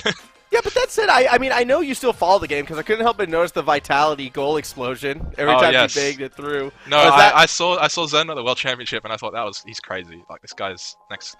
I don't know, Justin, even better than Justin was. So I was like, I gotta embody him a little bit, have the Vitality goal explosion. Has he got you in free play then? Are you back on the grind? I play a little bit of free play just to I don't know, pass some time if I'm bored, and it's pretty fun. I don't know. I feel like I'm a bit more mechanical than I was, but. No, definitely not at the same level though as I was. Fair enough. I mean, well, look, we'll send you off then. I think on that note, celebrate the rest of the team, get back to the free play to get on that grind and stick with it either way. Congratulations on that win, and look forward to probably getting a chance to interview you again as the season progresses. Hopefully. Thank you very much. All right. Thank you. That was Jules right there. Triumphant return. Look. We planted the bug, Jake, okay? That's the beginning. Now it's just going to build from here, and by the end of the season, he'll probably say the exact same thing, but he'll hesitate when he does it. He's going to make the comeback. He's looking good. I thought he looked pretty good as well. I mean, it was a sloppy game still, but he looked fine. Tata and Steve also still look really, really good. So that team, I think, is going to be fun to watch moving forwards. But as we move forwards, once again, I do want to thank our sponsors for this event who, again, help us run this, keep it going. Our first one being AGONbyAOC, the gaming monitor partner who provides best-in-class monitor solutions for gaming and all other needs. Indomie, the noodle partner, made with high-quality flour and selected ingredients and spices. A plate of Indomie mee goreng will certainly brighten up your day. Try any one of the flavors available today from your local grocer or at indomie.com.au. And from Game on Cancer, the charity of choice for the AEL, who fund much-needed cancer research projects. If you'd like to donate, please head to the AEL's Tiltify campaign page or scan that QR code right underneath Jake right now. If you'd like to help out, that would be so appreciated. I mean, we got a fun series, though, coming up right now, Jake. We're kind of heading to see, some more teams that are maybe going to be fighting for that, fourth place right now. UON making their return. That's going to be fun. Yeah, and up against USYD. I mean, USYD always looked so good, but just couldn't really win a game. I think they did end up getting the wooden spoon, or was that UTS last season? I don't know if it ever came together for the USYD side, although I think it was actually UTS, though, who went winless. I just remember the USYD fans being the craziest. out of all the fans that we Yeah. had. Like, they would always flood the Twitch chat. So I'll be excited to see them out that Cabilio, Cicelo, and Witzel will be on the USYD side. And UON, I finally remembered Storm. Yes, that's the team Storm plays on UON. He's not even playing today, Jake. Yeah, he's I know you made a special effort to remember him and everything, and he let you down. He did, but that said, that's not going to be our only game. We still will also have the battle for third place rematched from the end of last season as well. After this, Griffith will be playing UWA. Those lineups have stayed the same, however, so when we do get into that one, well, we'll kind of break that one in a bit more details then. But taking that second in-depth look between these two teams, Phoenix, Abtix, and Husey now on the UON side. Look, Husey is not a downgrade. Hughesy's good. Yeah, Husey will be fun. I mean, plenty of new players here again as well. I thought this would be more so the same as last season, you know, but no, Phoenix, Husey, and then Witzel. I don't think we saw Witzel last season, or maybe he was a sub. Either way, I'm excited to see the new players. I'm pretty sure we saw Phoenix. I feel like we saw Phoenix. I could be wrong on that one, but as a sub, maybe. Abtix is the returning player, though, on that UON side. But yeah, Husey might be new to UON, but has been in the scene for a while now. Known for being a very forward, very aggressive, very mech-heavy player, dare I say. But I don't know. USYD, to me, they always felt like the team that was on the cusp of greatness, maybe with like a clean sheet, you know, new games to go out there, play, and perform in. They can get off to that right foot and have a bit more momentum come season's end. Yeah. And yeah, I double checked. You're right. USYD came 7th, but they got so many wins. I remember so many close series. I think they're doing a lot, looking to do a lot better than 7th this season. Yeah, I think they could be a team that vies and maybe sneaks a top 4 spot from a Griffith or from a UWA if they might have a bad week here or there. But at that same note, if you're going to be that team to makes the upset, that means you have to sort of win every single one of these maybe lower seeded matches. So even though it's the first game of the season, this could be a decider come towards the end. So there should be some importance for both these teams to come out and have a good show. Either way, we have kicked it off. UON in blue, USYD in red. I'm looking at Wikipedia now. Is UON's name really University of Newcastle Boomers? Like, I believe so, yes. They who came up with the name Boomers? That is boom not the ball. Gen Z friendly, you know? That's that's funny as. No, they're just Fallout New Vegas fans, all right? I don't know, but either way, you're 100% right. I mean, UON finished 6th. This is, I mean, if they're at a similar strength to last season, yeah, this is a must-win for both teams if they want to get a top 4 contention. That is actually, if you have that page open, I'm curious, does anyone else have good names by their side besides just the university now? You're still back in the Boomers as a good name. Well, does anyone else have a name then? Would have No, the only one is RMIT Black, because I guess there's a white team somewhere. That's probably down in the lower. Because I remember USYD always had like Macca's run, but either way, Sai will get the first score, so that will be Cicelo putting USYD up by 1.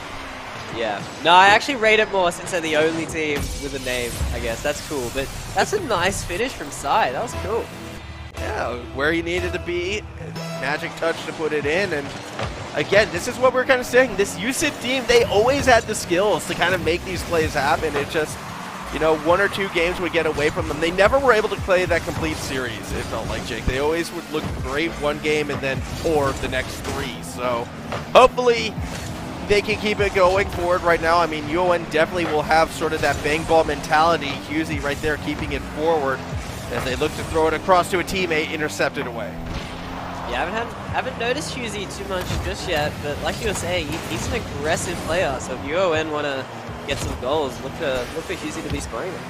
I remember Husey back in the 2nd season of ODL. I watched a scrim he was in, and all he was doing was playing forward third, just cutting and hitting it, cutting and hitting it. Rule 1, by the way, Witzel and Abtix in the goal. I actually stole Korsos off Husey. Husey was Korsos' first teammate. I yoinked Korsos off him. Yeah. You know what? That. The most impressive thing about that story is the fact that Husey has been playing for that long. Yeah, no, Husey was like, he must have been young then. Yeah, wow, look, the rule 1's still going. they're committed to it, and it's going to pay off for Cabilio and co. USYD now makes it 2-0. I don't understand how anyone holds a Rule 1. Are you a Rule 1 supporter? Depends. Circumstantial. Look, because I don't even believe in it for the meme, because, like, you're just not playing Rocket League. Like, why do two people want to just sit in the middle of the field doing nothing? Well, here's where I'm a Rule 1 supporter follower, but as that's going to be a shot saved on the line. Ooh, close. Ooh, almost goes in. But from my point of view, is I'm not good at the game, Jake. So if I can get a very good player on their team stuck into Rule 1, I'm probably doing more good in that position. Yeah. Yeah. It sounds like a joke, but I honestly think that's how it started. Well, Vitzel is also going to get a good shot here across the middle to make this one 3-0. Aptix just doesn't have the read on that. Good shot from the USYD member, and it's now a pretty one-sided game 1. Yeah, but what happened? I mean, USYD have just suddenly completely run away with this game. It's 3-0 and not much time remaining. Hughesy's going to try to bring it back, and oh, then what a redirect! awkward touch from the defense, but they were trying to make the save. Hughesy gets credit for the goal. Yeah, well done from Hughesy. I mean, forces the error, but yeah, that is an unfortunate own goal right in the bottom corner. That was a sick own goal on replay as well, because it like was crossed up and behind. Yeah, that's yeah, you know, I mean, we don't disappoint in OCE. I mean, our own goals are frequent, but they're also pretty impressive. I think they're some of the best. I stand by that. It always makes me like, because sometimes I'll try to find own goal compilations. I enjoy them that much. And it's always, you know, taken from the NA and the EU squads, and they don't put any of the OCE goals in there, and I'm like, these are all lame. Like, they don't know what they can do. Either way, we are going to see the ball come back. UON, a chance to make this a one-goal game again. Hughesy looks for the double. Doesn't quite find it. Damn, nice though. Again, Hughesy, the player for UON, really standing out in their offense at the moment. Yeah, Hughesy's looking very that's strong. not good. So we're going to see Cabilio kind of start to rotate back right now. And we're going to push this one towards the net. Sai, follow-up shot, touchdown, saved on the line. USYD, again, just like straight back, looking very threatening, although Phoenix with a knife flick. Yeah, we haven't seen much of Phoenix either, but good chance either way. So I have to ask, actually, when you stole, as Cabilio puts the shot on, ball actually goes over the head of Vitzel. This could come back the other way. I'll hold my thoughts. Sai, awkward read, but there's no one there for the shot. Follow-up is there, though. Phoenix, nice power. You wanted to see Phoenix, there Phoenix is. That's going to be a good, interesting midfield shot. I mean, the placement was exactly where it needed to be. So UON, rough start, back within striking distance now, just under a minute to equalize. Yeah, not much time, but after getting kind of clobbered to start off this game, they've come back really well. And they have, and we'll see what they have in them right now. If UON will get that one last chance. Vitzel, first one forward, but can't get it through the corner, not consistently. Hughesy brings it back the other way, underneath one, but not past the second. No, it's going right back to their side. Aptix gonna get a chance. Pushes it forward, but oh no, he has no boost. That was in a lot of trouble there. Hughesy gets bumped back into the net. That will set up Cabilio right now. Has the reset into the corner, ball down.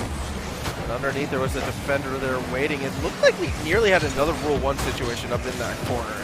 2-in-1 series would be a bit ridiculous. Not going to see it this time though. Hughesy clears it the other way. Yeah, here's a big chance from Cabilio, but I mean, they just have to kill time. 2 seconds remaining. All they got to do is hit the ground, although here comes the counterattack. Vitzel's up to it quick. It drops down to Aptix. He keeps it up, but it's still not looking good. Yeah, that should be what ends it, but again, UON finds themselves underneath it, and now, almost had a good chance for it. Another defensive takeaway forces out that double commit, and the communication seems to be breaking down from the UON side. Ball up for grabs, and Cabilio will down it. USYD will take that game. It got a little dicey there at the end. Yeah, and I mean, to be up 3-0 and then to have it down to, 0 seconds, a bit awkward with the keepy ups. Yeah, it's tough. It's good for UON though. I was a bit worried after such a strong start for USYD. Yeah, there's reason to be worried, but at the same time, we'll see if that momentum continues to this next game. While we have the chance, I want to go back to the question. You said you sold Torsos away from Hughesy, right? Yep. What made you choose Torsos over Husey? Yeah, poor Husey. I don't know. I actually didn't know too much about Husey. Yeah, Torsos just beat me in 1v1s, so you know, that's all you need to get impressed. Because, you know, do you ever get like players like asking you like, how do I find a team? How do I get in RLCS? And like, is that your answer? Just beat me in a 1v1 and like the team will find you? Like, No, honestly, yeah, like not me, but yeah, people ask me all the time, and it's like, yeah, like I found Torsos in ranked, and yeah, my first few teammates in ranked as well. So it's a great way to get your foot in the door. And there's heaps of ranked players who are so good and have like no idea about tournaments. Maybe less so now, but yeah, it's a solid strat.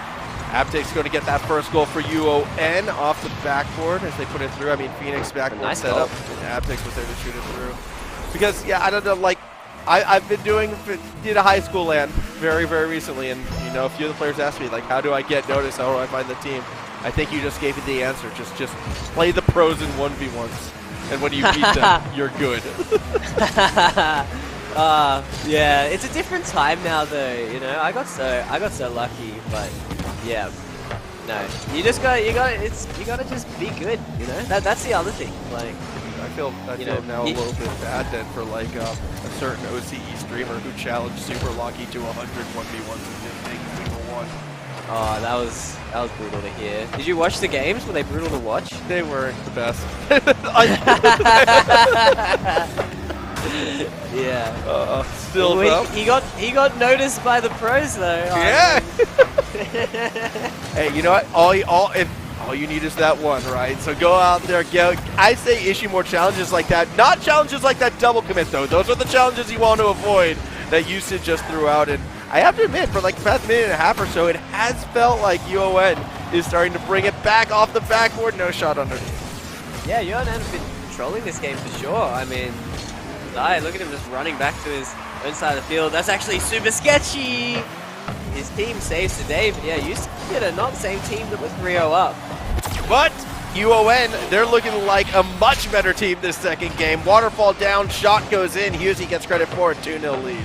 Yeah, UON looking great, and USYD just falling apart. Husey getting a completely open net. A little bit surprised actually that we are seeing USYD fall apart like this. They looked so dominant the first 3 minutes of this series, but since then it's been slipping more and more away. Still time to get it back though. Kickoff goal could help, but Cabelio thought they had a teammate closer perhaps. Either way, they gave that possession up. Yeah. No, not USYD got to make a bit of a comeback here. They're really on the back foot. Haven't been in control of this game since they were 3-0 up. Just been falling apart for them. That was almost a nice chance, but UON back in time. They are back for the time being as we're going to see Phoenix stalk their prey. Instead, demos kind of start to happen the other way. Pass across the middle, shot where it needed to be. Phoenix instead of looking to chase up the corner. Now off the roof, another touch towards the net. Again, it's not quite there. Third touch though will be, and Husey gets another goal for UON. Yeah, well done from Husey. Making it 3 and just still too many mistakes coming out of USYD. Yeah, this is a bit surprising and a little bit disappointing maybe for the USYD side, but this is the point I brought up at the very start. They'll have like one good game of Rocket League in a series where they look like they can beat anybody, but the consistency was never there. And unfortunately, it looks like that bug has kind of moved over into game 2 right now in this next season. Yeah, they had the off-season to figure it out. That was almost a really nice goal there, but not quite. But either way, yeah, I mean, USYD are in the same situation that UON were last game, though. Let's see if they can make the comeback. Yep, 2 minutes remaining as well. That's about when the comeback began, and USYD might have an opening here. Cabelio can put that ball wherever they want, and they put it right into one of the biggest free jumps I've ever seen, Jake. Yeah, it did not work out. I don't know if that's good game sense, a blind spot. I don't know how that happens, but I do know this goal will be the end result of it. Husey making it 4-0. Husey is punishing. I mean, as soon as USYD get a little too flat-footed, look like some bumps happening. I mean, he's clinical, he's quick. He is so fast. And again, one of the most confident players like I know of in this scene right now. Not always, playing for the big teams or in those big matches in RLCS, but I still think UZ has that reputation as a player because, as mentioned before, he's been around for so long, and I feel like he's played the same style his entire career. Yeah, no, you tend to see that though. I guess some players will mellow out sometimes into like a more third-man role, but yeah, not UZ. He's still going strong. Yeah, it's super great to see. It always brings a smile to my face whenever UZ is on the pitch, and kind of seeing it again right now as it's going to be another UON attack straight down the middle. Aptic swings and misses. UZ. Oh no! Well, hesitated that time and gets punished for it. That's going to be a goal going finally back USID's way. This is actually like a 5-head fake. Look at Vitzel, completely confused UZ. What a play. Yeah, that was some pretty cool stuff and exactly what USID needed. Maybe they can get themselves back in the series, but the score with 1 minute remaining. To find 3 goals in this last minute will be a tough ask. Yeah, no, this one is probably out of reach, but they got to start looking to next game because it's been all UON the past, what, 5.5 minutes? Yeah, it really has been, and that's a promising sign for the team in blue as well. Again, they were so close to getting that top 4 last season. Side now the other way is going to make it 2-0, and maybe USID's not done yet. Yeah, maybe. I mean, still 40 seconds left. UON maybe a bit overconfident. Maybe USID stepping up. That's a beautiful demo from Vitzel, and they keep their hopes alive. Vitzel's really been stepping up this past minute, actually, kind of a key member in both of those last 2 goals. We'll see if they can find that third. I feel like they need to find it fast to be a realistic chance. Spike down, doesn't go forward for the USID side. Instead, they have to play defense. Oh yeah, they needed a goal then, but pass to no one. Time's running out for USID. They're looking to game 2. I'm believing in them a little more. Yeah, so am I, as we'll keep moving through this series. I guess, you know, this is our closest series we've seen yet. No 2-0 lead, I guess, for either team going into this one, unless USID pulls off something crazy here. There's the setup, but not strong enough. So UON will take game number 2. They'll get on the board, and we have ourselves a bit of a back and forth. Yeah, you're right. Both series were 2-0s, and I mean, neither team able to recover from that. This one, very competitive, and so it should be, like we were saying, that the 7th versus 6th returning seeds. And yeah, but both teams looking to one up the other. Yeah, and again, when you look at the bigger scheme of things, 7th versus 6th, yes, they might be lower in the seeding, but, you know, the lineups were mixed up. It's a new season. These 2 teams I could easily see being 4th and 5th when it's all said and done. This game could be that tiebreaker. Very important series for them. It's good that they're going back and forth, although I have to admit, if we were to take, you know, the 2 games as a whole, who's looked stronger, I'd say quite convincingly that UON side.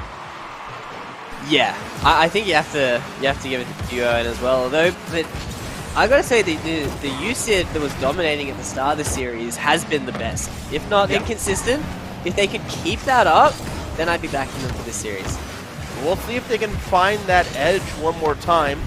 Don't go too long without it.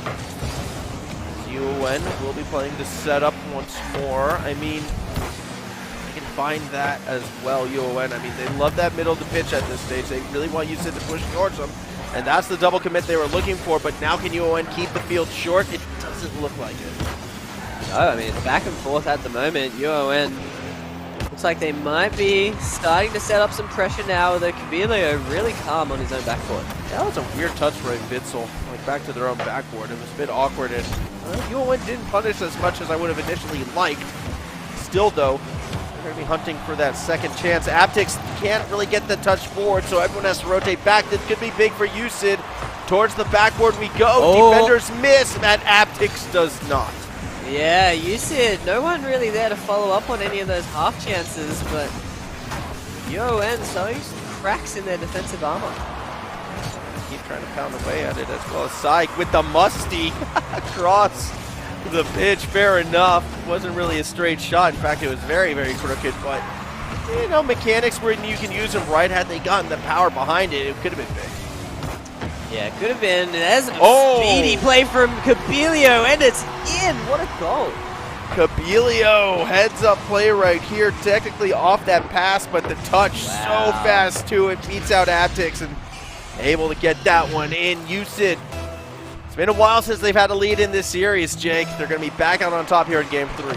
That was awesome because he had to hit it into the ceiling. You don't normally see that. Oh, a bit of a missed opportunity, but yeah, no, that was a great goal from Camilio. So fast. Yeah, and it's exactly what I think USYD would be looking for right now to get some momentum in their favor. Playing with the lead, always that little bit nicer. UON though has a lot of time to work with, and this could be a shot here actually. Sai though avoids the bump and is able to push it to safety. Didn't love what I saw there from USYD. Bit of chasing the ball going on in defense, but they hold on. They're looking solid, and they're maintaining the lead for now. USYD just feels sometimes like a little bit of a ball chasing team. I've noticed it, you know, situations like this where Husey will punish and get a goal. Yeah, Husey is so punishing. Again, he just finds these small cracks in the defense and then bang, in. That was almost the triple commit. And you know what's awkward? The player who probably was in the best position to commit, Camilio, didn't go. Yep. Yeah. No, you're right. Definitely, yeah, a bit more chasing in defense. You said getting too excited. They had that crazy goal from Camilio, and now they all want a piece of it. They all want to get involved, but unfortunately for them, it's UON who looks to be dictating the pace of the game. 2v1 situation. It's the pass, shot, and goal. Phoenix rise again. Yeah, that's clinical. That's really nice. Just, again, USYD way too overconfident, way too far forward, and then getting beat to the ball like that. Normally, I'd expect that from the team with Husey on it, to be honest. But hey, you know what? Working out for the UON team as we sit with 2:23 still to go. Sai off that kickoff. Actually lets the teammate followed up with a shot, but not quite accurate enough. UON still playing off that backboard for the most part. Pressure being put on them, but they will keep it in the corner where it's safer. Another pass towards the backboard. UON has rotated back though, gets the save. This is what we saw from USYD all the last season. They looked good in these series. Looked like they could win if they played their best, and then they ran away from them. I really want to see USYD make a comeback here. USYD will get their chance, I am certain. Only a minute 48 to go. However, a second goal from UON would make it that much more difficult. Maybe their chance might not come until game number 4. Either way, final 100 seconds. One goal separating these two teams, and UON. I just feel like they're playing more stable Rocket League. Yeah. No, UON look a lot more solid. Yeah, USYD have higher highs, but lower lows, and yeah, it's really all on the back of Husey, I feel. Husey's really been at least the offensive MVP for me. Yeah, Husey's had some good touches, but I've actually been impressed with the 3 of them on that UON side as pressure got put on. Not there to follow up. Camilio, though, has a good chance. Tries to fake up the defense, but it'll be easily read. And now Camilio try to do something through the corner as well, but can't get too far with it. Husey plays keep away from Vitzel, and that will shut up a play across the middle. Not there. In fact, Camilio can bring it back that other way. 1v1, defense wins out. Husey, solid in defense too. Oh, as I say that, he misses. Vitzel not on the same page with Sai. The pass isn't received. However, they will get bailed out by the 3rd member in Husey, who actually does turn this into a goal. No. Phoenix was the one, who gets credit for it and gets the point. Oh, that's tough for USYD. Just slowly over everyone's head. Is it a team bump or something? No, but that's tough. That's tough.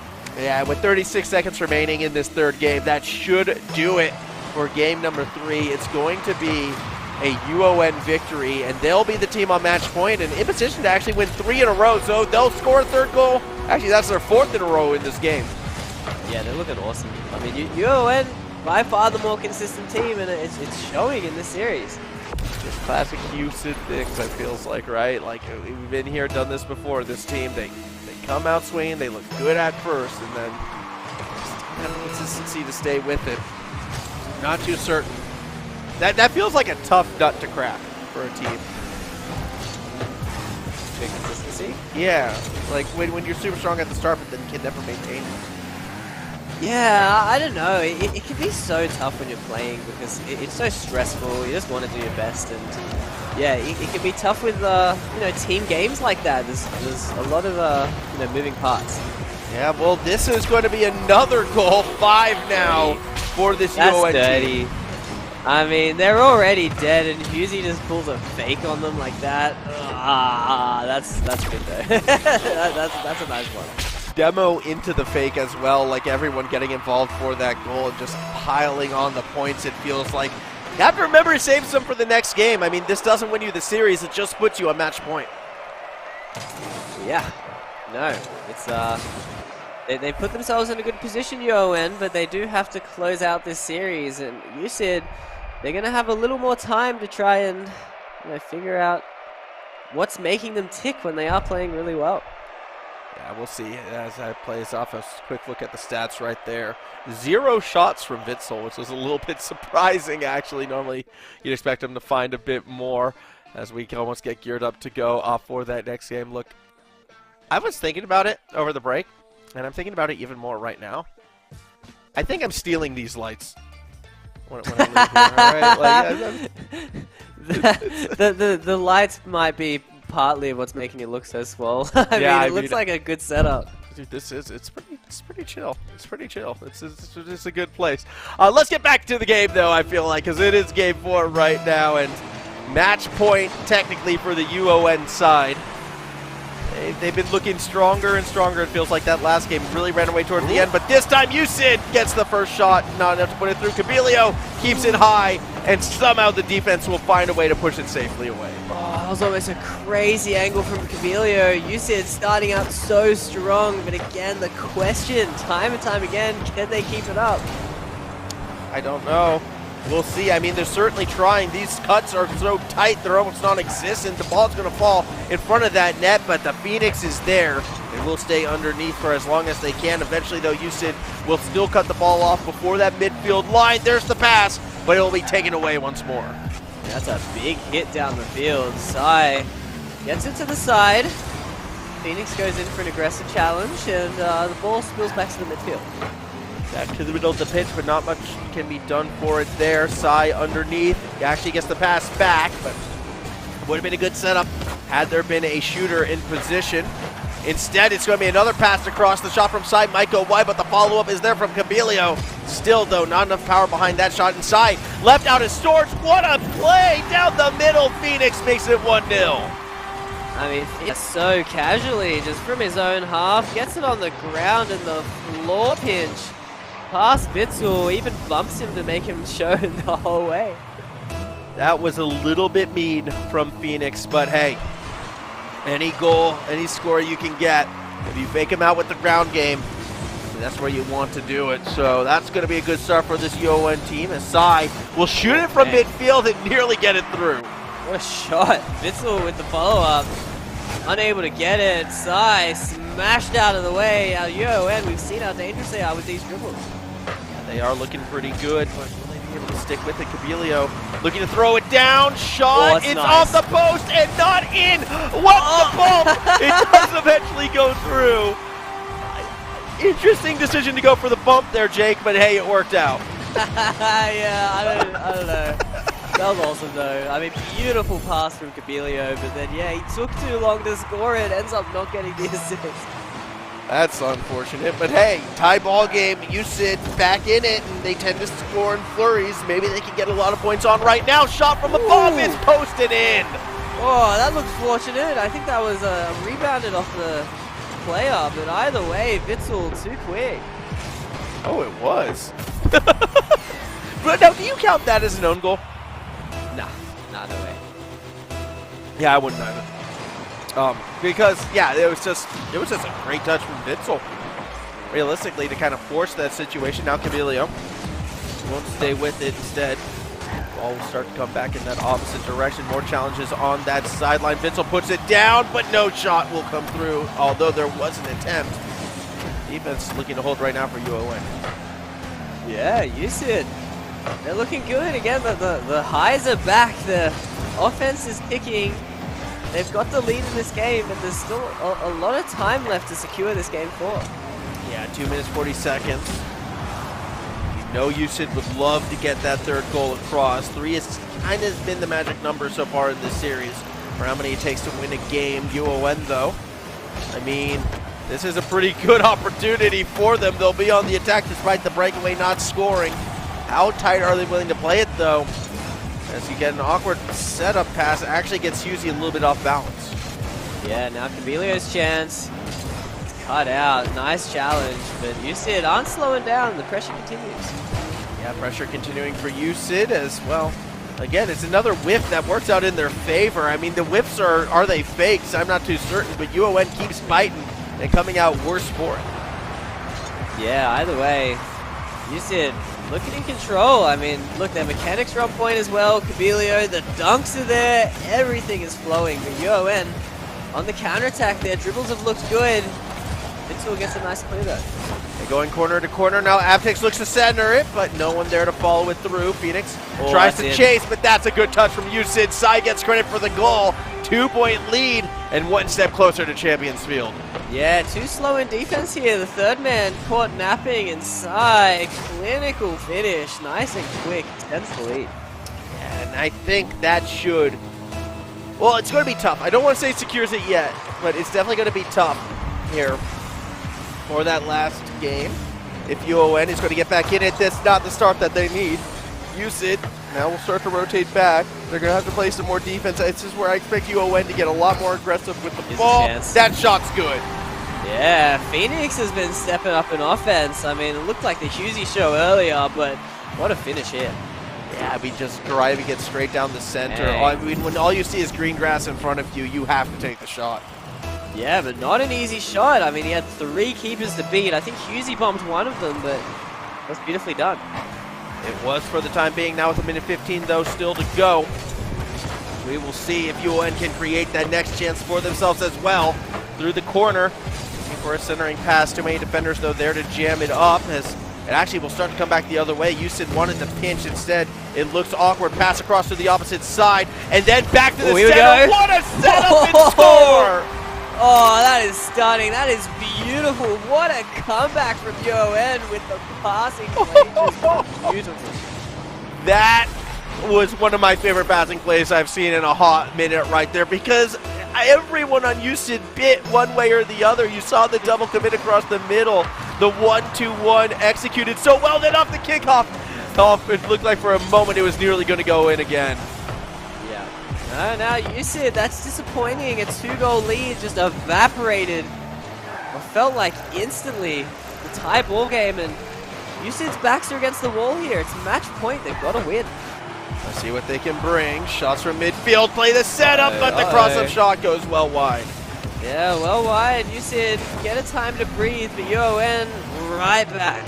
Oh, this is a 2v1 inside in an awkward spot, yet UON was not able to capitalize, at least not straight away. Big whip across the middle means it's a 1v1 now in favor of USYD. Cabelio wanted the reset but couldn't quite get all 4 wheels on it. Yeah, they're setting up some pressure. They have 10 seconds. That's down the middle. Straight to Witsel. Not the touch he was looking up for. No, not this time. At least still Husey from up above. We'll let it drop. We'll let it fall. We go to our first overtime of the season and of the night. It took a while to get here. Yeah. Yeah, no, it's kind of crazy when you think about it that way, but we'll see how this one goes. Again, must-win situation for USYD. Yeah, I think USYD would love to get themselves to Champions Field. However, UON is looking to try and end it here and now. They've already kind of, you know, if you count this overtime as a new game in and of itself, you could say you've gone to game 5 maybe. I don't think people do that. No, probably. But I'm looking at it from a time point of view, right? Because 4 games should take 20 minutes. Well, now we're in over 20 minutes. It's the same as 5 games. It's exactly the same. You're right. You know what? I've always felt that overtimes that last more than 5 minutes should count as 2 games. As 2 game wins. Yeah, because it's a long overtime. It's the equivalency of 2 games, right? I mean, yeah, I don't actually think that Phoenix, I think, is sick of this as well. Gonna fly this one through, and UON, they don't need to go to a game 5. This was their game 5, and they are the champions of this field. Yeah, what a comeback in game 4, led by Phoenix. Stunning performance from him. And USYD, the curse continues. They always look so good in their series, but can never finish them. Yeah, they're never able to put it all away. But, I mean, for UON, this is a great start for this team, right? Like, again, I feel like if any team is going to kind of overthrow one of the top 4s from last time who missed out, UON could be that team. They could sneak in that 4th place spot over a Griffith, over a UWA, and it's a big win to get over USYD because it's the matches that you have to win that sometimes can throw you off guard. UON had to win this one, and they did, and they looked really, really good. Yeah, and I mean, we saw USYD looking great as well. I mean, tough draw to have such a must-win early on in the season, but if they can peak like that and take some wins off the big names, they're still in top 4 contention. It's not like their season is over. Yeah, I mean, you'll see. They might have to pull off an upset or two, but that will be a problem for next week. We're going to go to a break, and when we come back, we're going to have Phoenix with us for an interview before kicking off our final game, the rematch of the 3rd place match from last season, Griffith versus UWA. Plus an interview from Phoenix when we return.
It was a slow start for UON, but in the end, they really did kind of rise from the ashes and fly up to that challenge. Phoenix joining us now, team captain of the UON team after that win. And I have to say, you guys looked so consistent out there. Congratulations.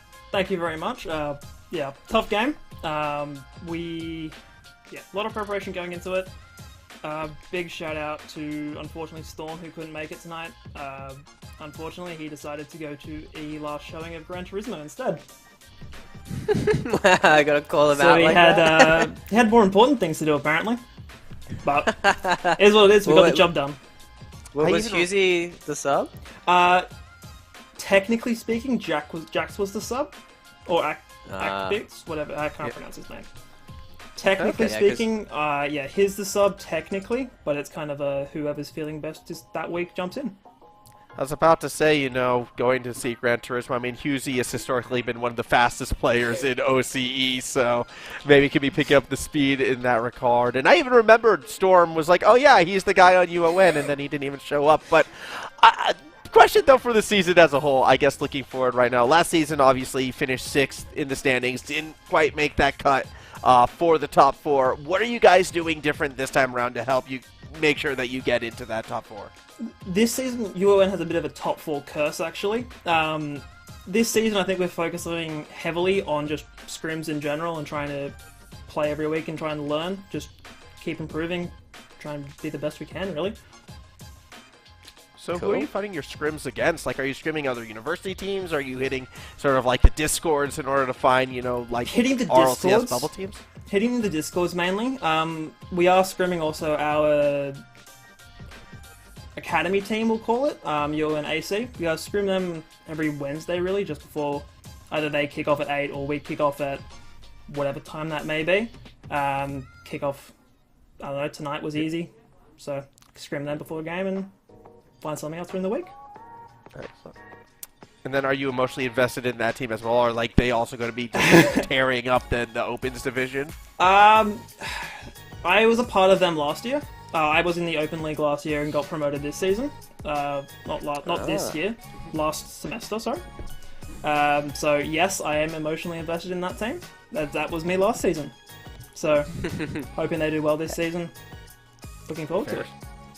How'd you find the new competition? It's faster, much higher paced, and a lot more fun. Is there any team in particular then, you know, in the Elite Series that you are looking forward to playing or like is standing out as going to be like a good match for you? Rematch with UNSW from our group stage last semester.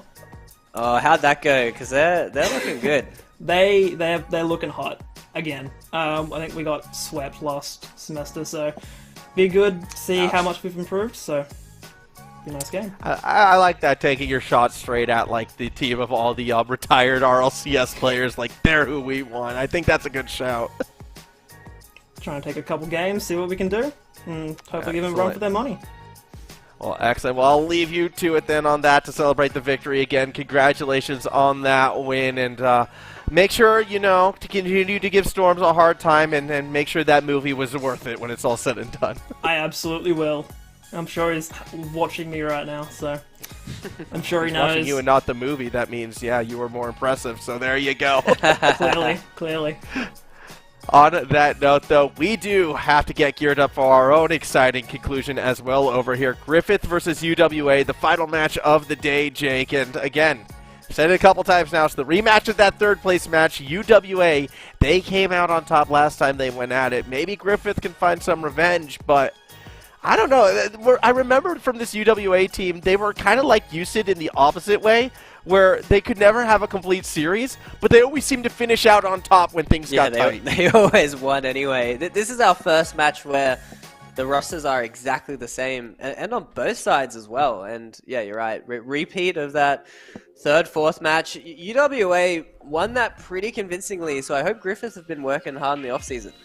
I mean, I can say with some authority, like, yeah, no, they have been playing in the off-season as this trio. They've entered other events as this trio, and they had a good run. I think it was the XP Clubs event where they wound up finishing second place overall, so they definitely can, you know, they have been scrimming, they have been practicing, but I mean, they didn't win that event, so we'll see. Maybe their fortune will be a little bit better here in AEL. Yeah. Either way, I'm excited to watch UWA again. I mean, they were my favorite team to watch last season, probably because of how inconsistent yet winning they were. So I'm sure they're hoping to have their series be a bit more boring and one-sided for them. Well, it always felt like we would end on a game 5, right? It always felt like we'd kind of go that distance and things would get a little bit crazy. Either way, we are underway in this matchup, and excited to see what Griffith is going to be able to bring to the table. UWA, though, a great first challenge for them, and I don't know, do we get to see that land buff eventually come through for this UWA side as well? Yeah, it'll be interesting to see if they're still playing together. I think Saf and Crab normally playing out of Crab's living room. And they said SCK might make it to the finals, and then he didn't, and they lost. So, yeah, I want to see all 3 of them together. Well, last time they did play Griffith, they did come out on top, at least in that regards, but this time that first shot's going to be saved. Yeah, but nice opportunity, but it's been very tough to start out this game. Yeah, it has been, which is, I think, to be expected. I mean, if any series were to go to distance today, this is kind of the one I would predict to be that one to go all 5 games. I'd want to give the edge to UWA, though, just because, they've won that past matchup, but we'll see how it does play out. I mean, Griffith, again, they are no slouches, and see if they're going to find something as well. Stuck in the corner for the time being, washed up, looking for the bump, not going to find it. Now, Crab dribbling out of defense, looking calm. He's normally the strong striker of the squad, but if he can add some ground dribble plays to that, it would be a welcome addition.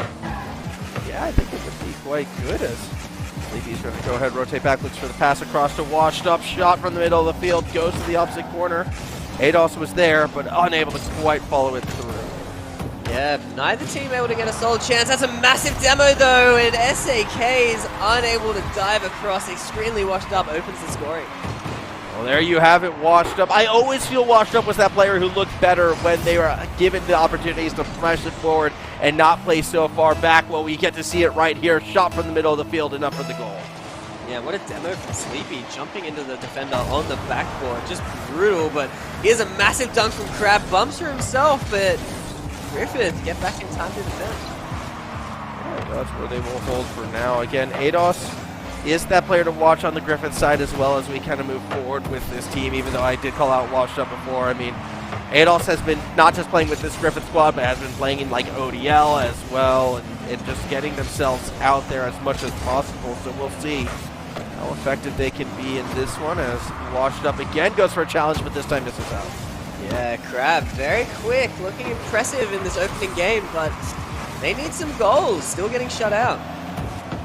Yeah, still struggling, and I'm still trying to remember the kid who actually beat the Griffith side at that XP Clubs event. I don't know why the name is lost on me right now. Either way, Sap underneath is going to try to dribble it, go straight into some defense across the middle of the field. STK has to rotate back, but Sap still there to push it forward, makes a shot towards the net, but doesn't find it.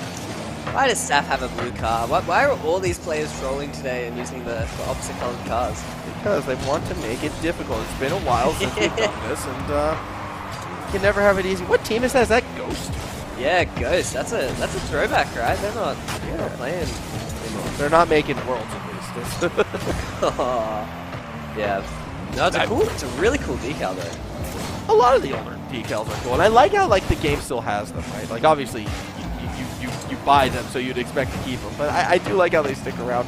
And then when the teams disband, they become like vintage and rare. Yeah. No, it's cool. You're right. Oh, here's a chance. Oh, Griffith's just back in time though. Barely able to get through for that save, as into that opposite corner we go. ADOS will look to cross it up from underneath, and we see a shot. Not quite yet. Saf instead pushes it to the sideline. Sleepy has a yellow car as well. What are these players doing? Whatever. I mean, it works. He gets the goal. Yeah, but that's also a space station car, right? So it always is going to look good when they get those goals in. Yeah.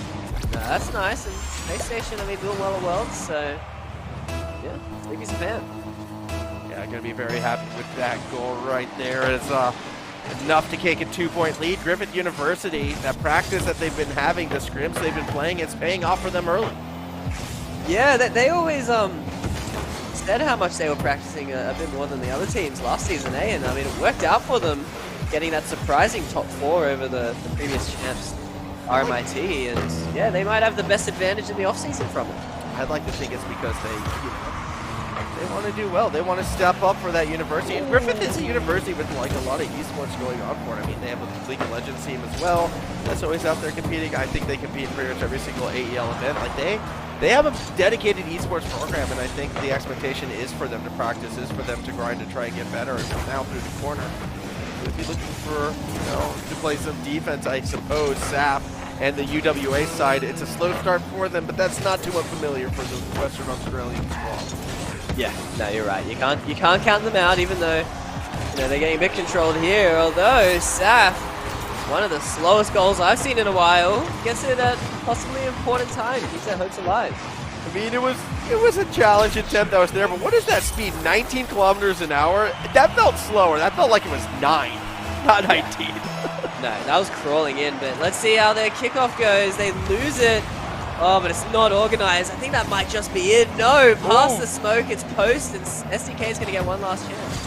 Yeah, they're going to be looking for it as the lob shot from underneath sets up a shot for Griffith. Instead, Ados puts game 1 away.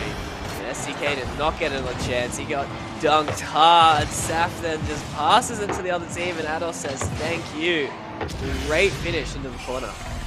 Yeah, exactly what they were looking for to kind of end this one out on a winning note. So that looks like it will do it for game number 1. A pretty solid victory from the Griffith side.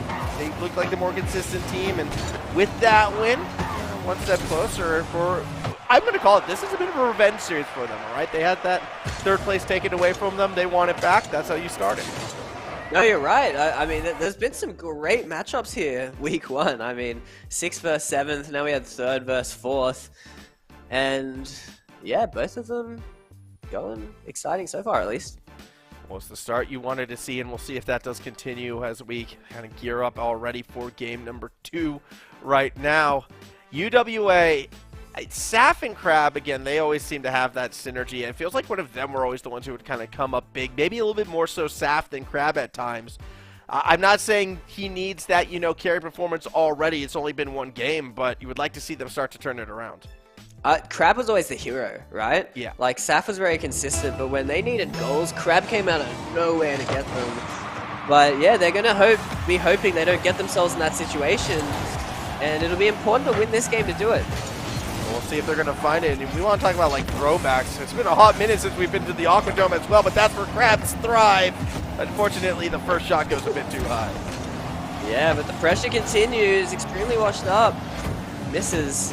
UWA setting up offense here. Yeah, trying to set up something for, hopefully, for it would be that goal, but as they make their way through the corner, not quite going to be found on the first attempt. Second attempt could be a bit more dangerous against them as Sleepy finds the deep clear. Yeah, what was that? Can't read the name tags. My eyesight's leaving me, but defense still holding strong for UWA, but the counterattack not there. Not there initially, but still more time to kind of bounce back in this one as we cross up the field a little bit. Touch from Saf towards the net underneath. They're there, and that's going to be the first goal of the game to UWA. That's a nice goal. I mean, Saf popping it to the corner. Crab just bopping it back down to him, and it's a nice 1-2. Saf gets the open net. That was an open net that they needed as well, so pretty good stuff right there to get them on the board, get them moving forward. Kicking off this next goal, though, and they nearly get themselves a second. Washed up, though, had rotated back. Yeah, washed up, playing super solid. He was always that 3rd-man player for last season. I'm going to be keeping an eye on him to see if he's added more offense to his game already. That's a nice double touch, but doesn't lead to anything. Lead to anything, at least on this attempt, but they'll get more cracks at it. We're going to see Sleepy underneath, play off that sidewall, looking to connect. Washed up, gets it even closer. Into the corner we go.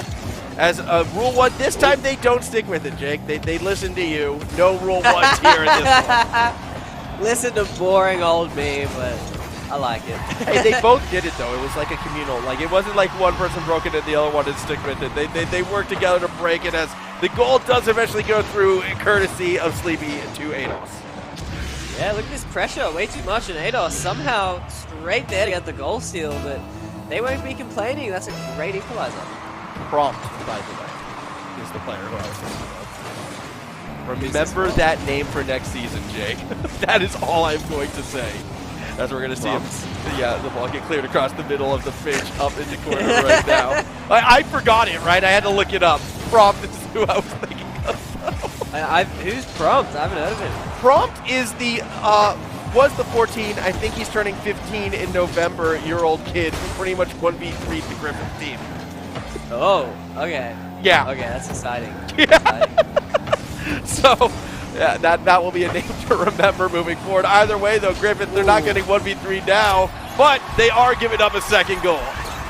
Yeah, the pressure is too much. Just UWA, shot after shot. The saves were there, but you can see after a while the rotations break down and Crab finds the net. That was a good shot from Crab hitting the goal, and now the 2-1 lead.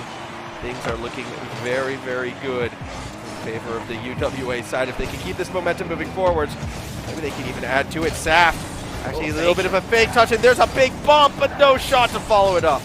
Yeah, great fake, but no one was there, sadly. Either way, UWA looking in a good position. One to go up, 2.5 minutes left, but Griffith's still getting plenty of chances of their own. Yeah, they're getting those chances, and they're getting closer and closer with them, as we are going to see AEST start to bring it back up the other way, playing it through the corner, trying to drop it down to a teammate. Saf there underneath. Watch up, Still's going to look for the cross up and gets the double commit out of UWA. This could be the moment, but there's no power behind AEST's touch. No power at all. Extremely washed up. Tries to follow it. Not quite, but Griffith holding. Crab now making some mistakes. UWA, so many players back in defense. Yeah, they're making those good plays on that back line, but the question is, will they be able to continue with it as the ball kind of goes along the sideline right now? A chance for UWA, and again, it's tonight. I'm really liking how much better Griffith is doing at these mid-pitch challenges, and it sets up the shot saved on the post. Yeah, this offense is continuing. I mean, Griffith are relentless here, but UWA are so solid with their rotations right now.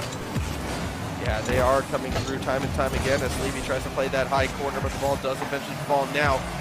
Pass down into the middle. Oh, it's an awkward backflip. That could have been the shot from Griffith, but it's not quite there. UWA continues to hold. Yeah, Sleepy showing his mechanics. Ball's the Crab in the midfield, though. UWA, time is in their favor. A minute remaining, and Griffith still need a goal. They still need that big one in order to start to bring it back. SCK out the corner. Actually connects across that midfield line. Now looking to stay underneath it. Find the shot just yet. Sleepy through the corner now. Oh, swings and misses as well. Yeah, that's a bad miss. 40 seconds left. Not much more room for error left. They need a chance, and they need it now. 35 seconds left, but Crab shuts them down. Big shutdowns happening, and that's not what the doctor ordered. Griffith running out of time here in this second game. Crab has a chance, gets a demo, but doesn't get the shot, and maybe, just maybe, it can come back the other way. Yeah, Griffith's kind of baiting in front of their net, but there's no follow-up. UWA pushing forward now, 10 seconds remaining. Griffith, Crab's awkward though, and there's anyone there? No, but isn't a chance now. They push it forward. Sleepy plays it slow. It's just looks like there's not enough numbers. AEST final. No one's there. UWA take it. And with that, we get another series on our hand as the UWA bounce back. 2 key goals in that one relatively early in the game, but definitely enough for them to get that win. But it was even. Like, even though UWA felt like controlled the majority of the start of that one, each team finishes with 6 shots on target. Both of them were vying a lot for that mid-pitch control. This is shaping up to be a bit more of that series I was expecting at the start of the night. Yeah. No, this is sick. I mean, I was kind of hoping Griffith would continue to run away with it. I always like seeing a redemption story, a payback story, but no, UWA showing what they're made of. Really solid there. Hey, look, a proper redemption story has to be earned, all right? And a 3-0, that's not really, I guess it's earned, but it's not fighting through the difficulties to really secure it. So let's see that fight from UWA. Let's see them go back and forth. That's kind of my thinking on this one, as Crab will start this one off from the corner, looking to drop it down. Whoa. A lot of traffic and not a lot of shots. Yeah, SDK too scared to commit, but I don't really blame him. I mean, someone else was going for demos. It was like you say, lots of traffic. Yeah, and that always gets a little bit difficult when you get in positions like that, as you see a midfield pass back for UWA to continue their attack. crossed up. It will wind up going that other way into the corner. AEST looks, gets the pinch, but no one there to immediately follow it up. Yet a weak defensive touch allows Washed Up to set up the first shot. Second shot again falls outside the box, and Whoa, no, what a third save. time's not the charm. The Crab has the save. Yeah, beautifully done from Crab. He holds it together. Like we said, he's normally the offensive MVP in those crucial moments, but defensively he can step up too. And that he did. That was a big-time moment and a big-time play now. Let's see what Sleepy can do. Tries to get to the backboard underneath. Again, Crab comes up huge. And, I mean, Crab, it's kind of making that one-man wall. Yeah, nah, Crab's playing awesome right now, but Griffith are starting to string some plays together, although no one's home. SEK looking for demos. They're extremely washed up, playing super solid.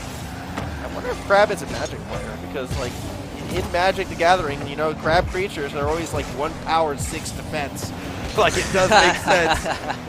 I don't know, piecing it together. It also means they're a dirty blue player, which I respect, as we see a demo from SEK, but we don't see the goal. But Crab sets up, almost finds the top corner. Griffith under a lot of pressure here, and SEK gets the goal all himself. Yeah, that was pretty sweet. As you can see, the backboard setup, Sleepy tries to clear it, but SEK stays with the play, reads AEST, and puts it in underneath. It's been a bit of an awkward game for AEST, actually. After game number 1, hasn't really been getting those big defensive touches. You had the shots before that were a little bit weaker, and now off the kickoff, Sap almost made it a 2-0 game. Yeah, Sap looking good still. UWA, we'll see if they can hold on to this lead as solidly as they did last game. Or hopefully for them extend it further. Still looking very aggressive. Here's a chance for Crab, the shot straight into the keeper, but it doesn't matter, he gets it. All right, definitely not a blue player. That was way too fast and lethal to be playing the slowest color. Look at the strike power on this one. Sleepy couldn't do anything from underneath, and UWA now have themselves a cushion. I like Sleepy's creativity. I mean, goes for the backflip, almost worked out, but not quite. UWA get that comfortable 2-goal cushion. There's still plenty of time left for Griffith to get a comeback. I think they're going to find their chance right now. It's SEK across the middle looking for Sap, who is underneath. Tries to pass it back, doesn't find anyone on the first attempt, but maybe Crab can on the second. Through the corner we go. Look how open this net is. Crab steals it away from the teammate, and it's 3 to UWA. Crab just so patient, man. Gets his setup for his teammate and casually waits for the goal steal on the line. That's dirty. I mean, it's what you have to do, right? I would be disappointed if Crab had just let that one roll in. Yeah. No, I respect it. Dirty, but you gotta respect it. Oh, extremely much. Oh, he gets it! SEK, that was wide! Well, SEK, I think, was annoyed that Crab stole the goal and decides to vent his frustration in the least helpful way possible. That's an own goal. Oh, yeah, it is. That's a certified own goal. That was not good. Oh, boy. That's, well, that's what happens when you steal goals from your teammates, all right? They have to get innovative to go the other way. Like, you got to score the points somehow. Yeah. Either way, Griffith, they get their goal on the board. Maybe not through their own means, but either way, they need 2 more to stay competitive in this game. Yeah, and I think they're going to be on the hunt for them quite aggressively. Don't want to be match point against you, but what a touch from SEK! Yeah, top corner banger, and I mean, Crab sets it up real nice in the midfield. Sleepy's out of position, and SEK, what a shot. I don't think it gets more perfect than that in terms of power and placement. 121 kilometers per hour. SEK looking quite sick with that. Now with the 3-goal cushion, UWA looking primed to be going to match point. Yeah, makes up for his own goal, that's for sure. Maybe had a little bit of rage inside him, because yeah, that was a banger. Yeah, I mean, again, it's a different kind of redemption, all right? Maybe not the redemption we were talking about at the start of this series, but you know, the small victories, they lead sometimes to a bigger one. As Washed Up is going to steal that away, try to bring it back in the opposite direction. Yeah, Griffith started out so strong, but again, they're just looking a little bit outclassed at the moment. UWA just a bit quicker, a bit more organized, and more importantly, able to just get so many goals on the scoreboard. Yeah, oh, this is open. No one's home. And they mess it up. That was not good. Oh, that could have been a big goal, but not quite there as continue to play the middle field. Sleepy now pushes it back the other way as I just had a little bit of a realization. Either way, shots are going to happen in front of the net, but the goal will be saved. What did you realize? So I'm, again, as we talked about before, I'm on producer Dover's house, right? Like, Yeah. kind of, you know, going through there, and I have the computer in front of me, and Twitter was open. I was like, oh my gosh, I'm getting so many notifications tonight. This is great. And then I'm like, oh wait, that's Dover. And then, so apologies, Dover, for looking through your Twitter notifications. I thought it was my Twitter briefly, and then I realized it wasn't. When your friend is cooler than you, it feels bad, man. Oh, I'm used to it, all right? Everyone I know is cooler than me. I thought that's a given. Oh, either way, this looks like it might be in, actually. Out of nowhere, Sleepy gets the ball straight to him, and I thought there was a little more time left. 18 seconds left, this is going to be tough. Yeah, that was a good goal right there. Pass across the middle, straight in, and yeah, I don't think it's going to happen this game. Also, Dover, you also may or may not now be following the high school player Fruity. Either way, we got it. Look, that was my. Either way, we're gonna see shots in front of the net. Not quite in. Who else yet. can you follow? Ruin his Twitter. No, I'm not doing that. I'm not doing that. These were genuine mistakes, but that goal wasn't, and all of a sudden Griffith is 1 goal away. Oh, why did Griffith have to let 4 goals in? What a comeback. Look at What UWA is happening? panicking. I know, that was good, but with 2 seconds left, they need a miracle kickoff here. And that they do. Here we go. If they can get it, it would be pretty big. I mean, it goes to the slow blue side, kickoff. but without the power and without the elevation, it's just going to end this one. UWA 1 game away from taking this series and reasserting themselves as the number 3 team. I rate the attempt. But yeah, no, UWA looking solid, but Griffith showing that when they're, you know, they seem to have a new level, but they can't seem to quite hit it consistently. Yeah, no, they are definitely so close to it. Uh-oh, I think Dover's now checking this. I didn't actually follow anyone. I think. I don't remember. But no, that is going to be a good victory for UWA. Now 1 game away.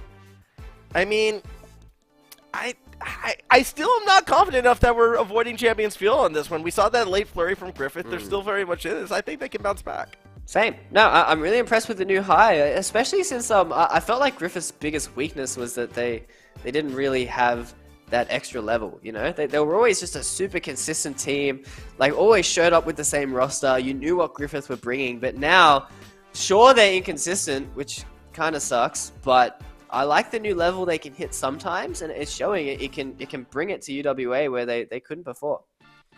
Yeah, I think that will be exciting to see, though, if they can keep that late emotional high moving forwards, because if so, they will be in a great spot. Here we go, game number 4, not 5 yet. I'm too excited. I want to say that game 5, Jake. But it's only game number 4. Haven't been to Champions Field yet. I think we're due.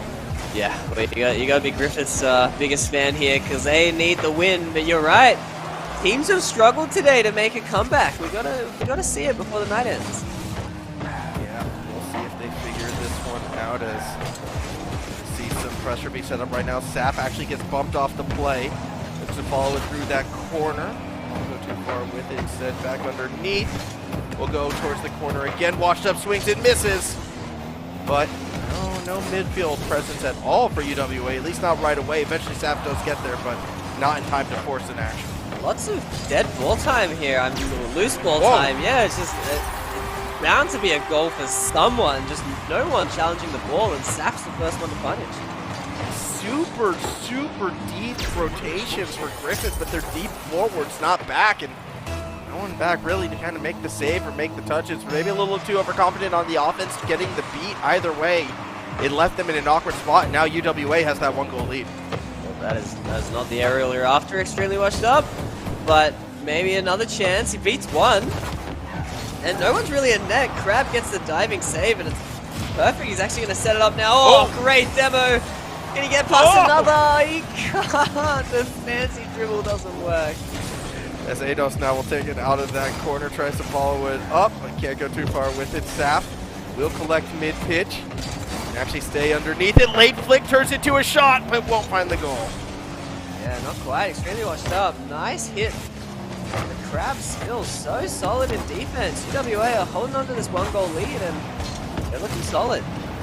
Yeah, they are looking pretty good for the time being, as you're going to see Crab go for a challenge, actually lose out momentarily from underneath, though UWA stays underneath that plate, gets it high up in the corner. SDK then finds the bump on Sleepy. Here comes the shot. No, ADOS from above makes the first save, but can they make the second? Will the second even be accurate? Crab goes high, but there's no one underneath. Extremely washed up. Holding defensively, but again, Griffith, they need more than just to hold on. They need a goal. They need to get it out their half, and that's a good start, although a big miss gives the ball right back. It was a whiff for a whiff, but there were too many people on UWA on defense, and again, Griffith is just playing so far back that they're not able to capitalize when things get chaotic, and I feel like that's been the difference so many times in this game. That's a good pass, shot from SDK, not quite hard enough. Yeah, extremely washed up. Still the hero in defense, but still they need more, and oh, what a goal from Saf. Saf is just looking insane. Again, earlier in the series, it was Crab stepping up, and now, as we get later, it's Saf. A cheeky little double underneath from the side. I'm counting it because that card never hit the ground. Yeah, now with a 2-goal cushion is looking good. For sure, and I mean, what a setup from SDK as well. I mean, beautiful play in UWA, poising themselves to ruin our fun again, avoiding Champions Field. Yeah, but it's also good to see UWA, though, still in this form, right? Like, I was worried for, these are the two teams I was most worried about coming into the season after top scores last time. Would they still have that same high-end form? And Griffith started off looking like it was there, and I was believing in this Griffith lineup, and I still do to an extent. But UWA, they're looking like well, that late losing streak that they suffered hasn't carried over to the start of this season. Yeah. Yeah, you're right. UWA did kind of drop the ball near the end of the season, didn't they? But, I mean, it was still a convincing third-place match against Griffith. But even with Griffith improving seemingly over the offseason, UWA are still looking confident, although extremely washed up keeps this match entertaining. And you want to talk about someone who I feel like has improved over the offseason. This is the player who has Yeah, this is the guy. Washed up, I was always incredibly critical of, but so far in this series, yeah, well, I'm not denying. I think he's playing incredibly well right now. Yeah, he drew on, you know, your flaming as a source of motivation, and yeah, no, he's playing great. So much more aggressive. Here's a chance, and it's a big player, extremely washed up, sets it up, and Sleepy scores it. What a play! Good shot and goal from Sleepy right there, banging it right down the middle. 2-2 game. As Griffith starts to fight back in this one. See if they can keep that momentum there. 1:26 to go. Champions Field, I guess, still is on the cards, and maybe too quick to sing their eulogies. However, Sap! No! But it goes in! Oh, almost a disaster. I think this was completely open. Let's have a look. It was more than open. That's way too fancy. Cool pre-flip. And yeah, very fortunate for Saf there, because that is potentially, you know, the series winning goal if they can hold on. I don't want that to be the series winning goal, Jake. But, you know, we don't always get what we want. It's got to be up to Griffith to put it away. But I will say this, if UWA also get that 2-goal cushion, I'm calling their last goal the series winner. Here we go, though. 1 minute left to play. Saf can't get it out of that defensive side. Where's the shot going to come from? It's going to be there. What a shot! Dude, extremely washed up is popping off. What? Okay. What is ADOS doing? He's baiting, man. That was sick. Look how confused the defense was. It wasn't just the defense. I was confused as well. Like, is that a practice play? Is that something that you call and go for? Nah. Yeah, have you played much with comms before? Because I've had that exact thing. It's like, oh, you've got it, yeah? You've got it, yeah? And it's like, you don't trust your teammate enough to, like, really drive off. And then, yeah. What a banger. I mean, that was a banger from Washed Up. Having to, again, reach up over the teammate, but it's a short-lived victory because the pass off the backboard finds Crab, and it's again a UWA lead. UWA keep coming back, man. We want this game 5, but nice goal. Crab showing a lot of trust in his teammate there. Yeah, well, trust that ADOS didn't show before, but hey, what do I know? Here we go, though. Final seconds of this game. Griffith has the chance, and Sleepy dribbles it through. Oh, what an insane game. 4-all now. Where have all these goals come from? I thought this was completely open, and it might have been if he just shot it, but no, goes for the fancy air dribble and still takes it down. That's going to make the ending of this one, I think, that much more tense. Again, UWA has to be thinking right now, how many go-ahead goals do we need to put Griffith away? The answer, well, it's going to be one more at least. Let's see what happens. Washed Up has a chance. 1v1, doesn't get the dunk. Almost 1v3. I mean, that was sick. Oh, who was that? Sleepy doesn't go for the shot. SCK is probably going to get the last chance. There's a demo. Extremely Washed Up does enough. Looks like we're going into overtime. We are. And, hopefully Champions Field. We're biased casters right now. Yeah, I mean, I want to see at least one Game 5, right? Let's see how it plays out, though, as Griffith will get the first chance with it. Down top, boss bar, follow-up is in, and Washed Up takes us to Champions Field. What a roller coaster, man. I mean, oh, he's really Washed Up missed. I didn't even see that. Oh, that's sick. What composure? Like, I would have just been tilted. I would have just driven off. But he keeps it together, gets the goal winner, and Extremely Washed Up, playing out of his mind. You know what the best part of doing this cast is here? I get the live action Dover reaction cam. And Washed Up may have been tilted, but I think Dover even more so after that. Yeah, no, that was... Got away with one. But you know what? I think both these teams have gotten away with a couple so far in this series. That's always been the theme of the night. Has just been like getting away with unforced errors. And that's something that I don't think is going to continue as the weeks progress. But for an opening week, it's definitely been a chaotic and a fun one. Yep. No, this has been sick. And we get what we wanted, Max. We get Champions Field. And I mean, between our 3rd and 4th place matches, it's a very important match for both of them. Yeah, it is going to be.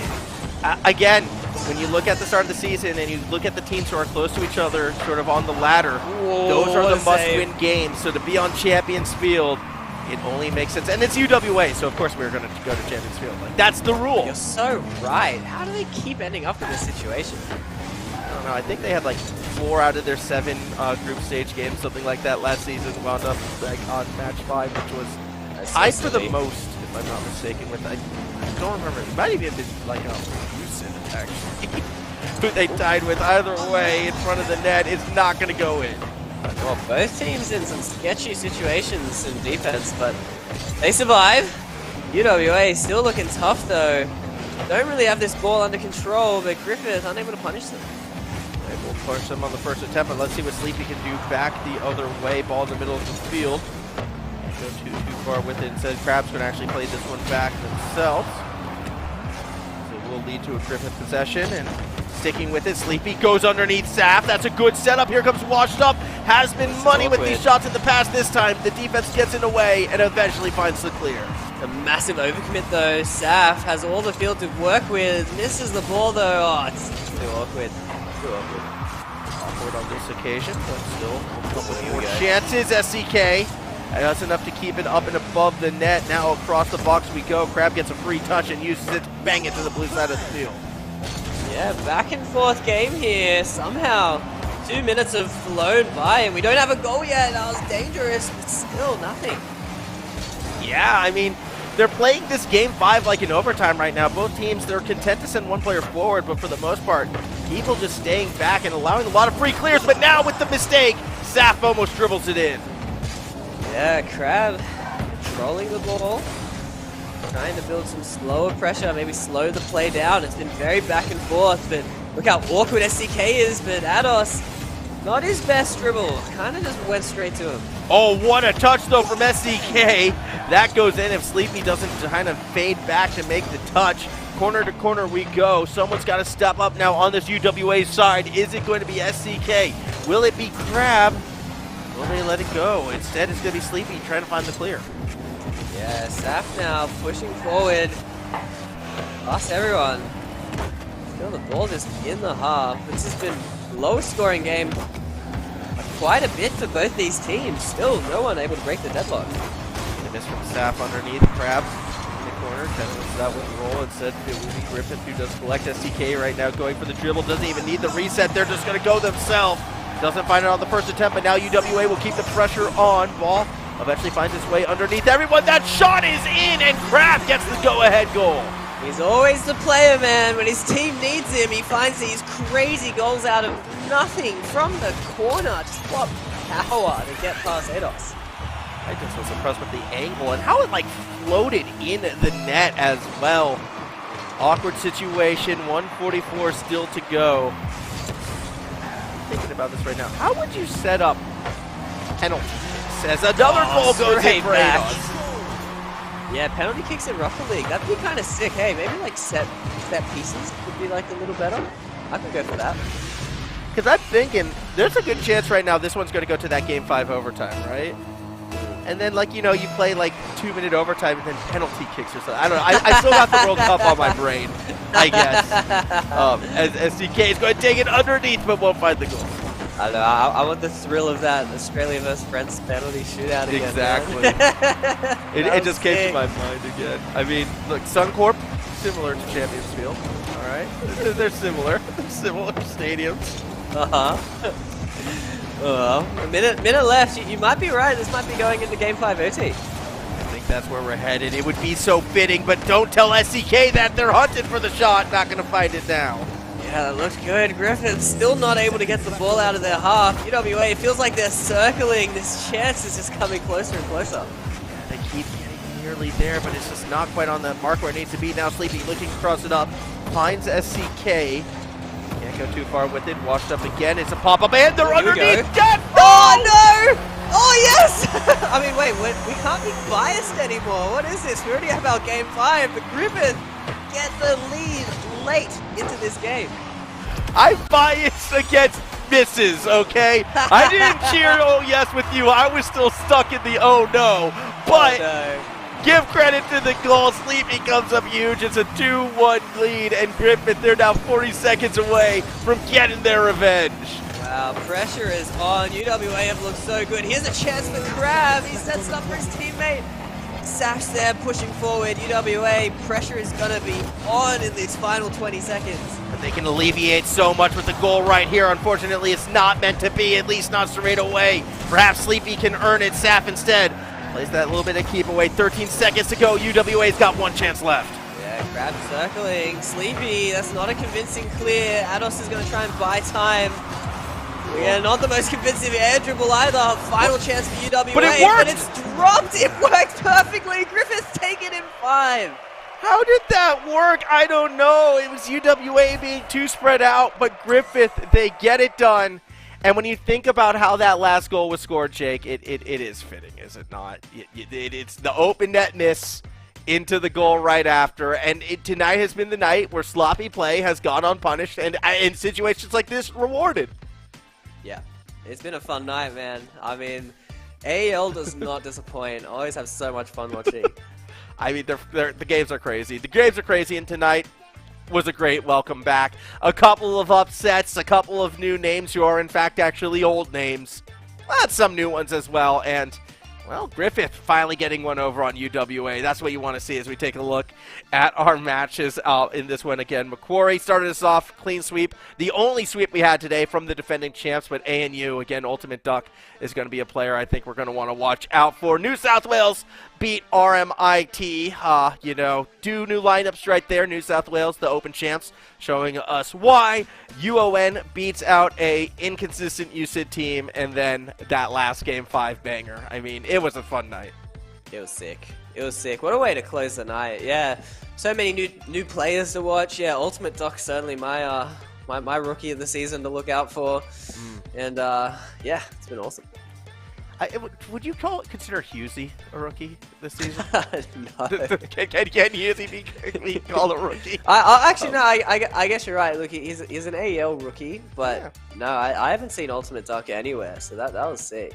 Yeah, no, I think they're going to be fun to watch moving forward as well. But that does kind of bring us near the conclusion of tonight. I believe we're going to have an interview, though, with Eidos in just a few moments, so hopefully he'll be in here soon and we could talk about him. But before we do, one last time for the night, I want to kind of bring up and thank our sponsors in this event, starting, of course, with AGONbyAOC, the gaming monitor partner who provides best-in-class monitor solutions for gaming and all other needs.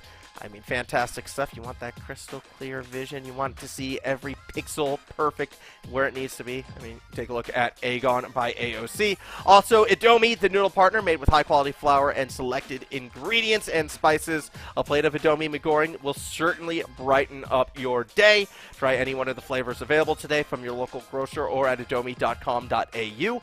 And Game on Cancer, the charity of choice for the AEL who fund much-needed cancer research projects. If you'd like to donate, please head to AEL's Tiltify campaign page. You can see that QR code underneath Jake right there, and you can kind of go give what you can. Help donate. Every little bit matters. And of course, you know, make sure as well to follow the AEL at the EU Esports League to stay up all to date on all of those AEL events. I mean, there's been a lot going on. I know Overwatch has been popping off. The Rocket League InterVarsity is back. High schools are kind of, you know, nearing their end as well. There's a lot of stuff going on, so do get out there and check it out. And also, you know, look up Jake and I. We exist. We're in this world. Also, look up ADOS, because he exists as well, and he exists right now for an interview with us.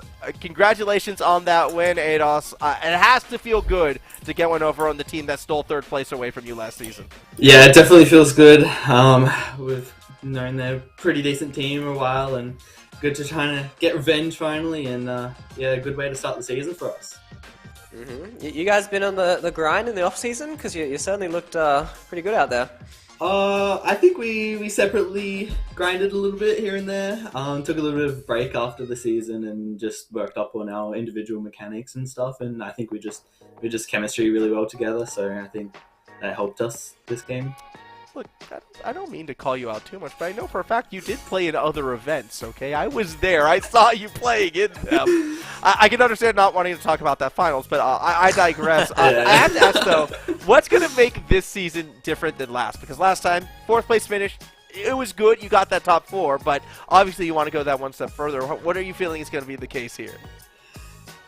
Look, I don't know. Hopefully final. Obviously want to win it, but there's some really strong teams, and so maybe do a little bit more scrims, a little bit more practice, and try and take it at least to the finals, and hopefully take it all.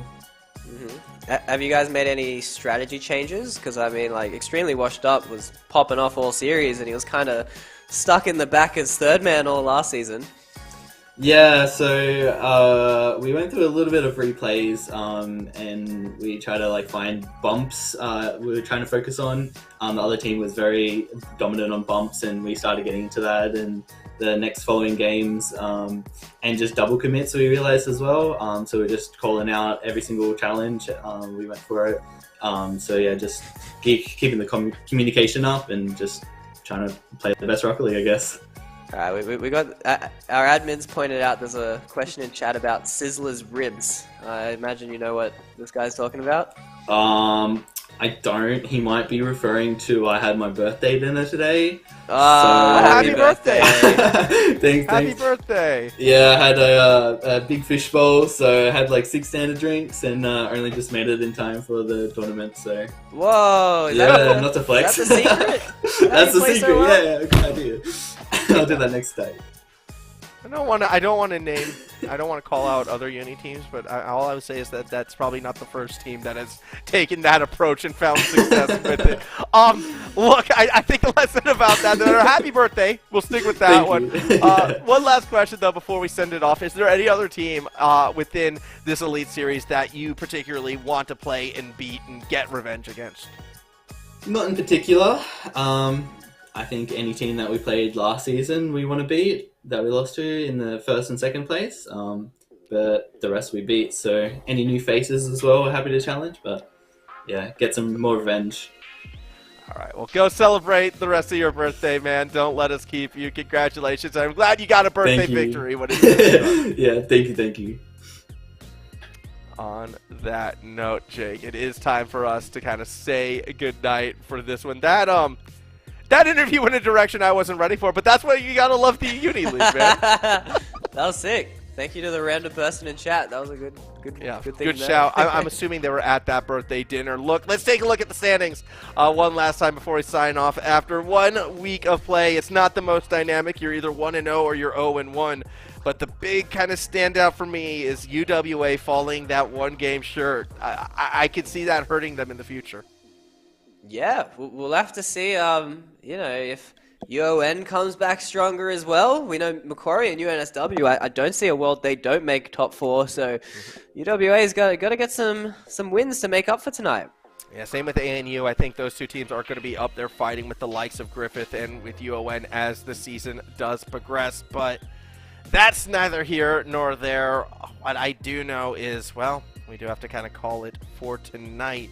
Now, I'm going to try and figure this one out right now.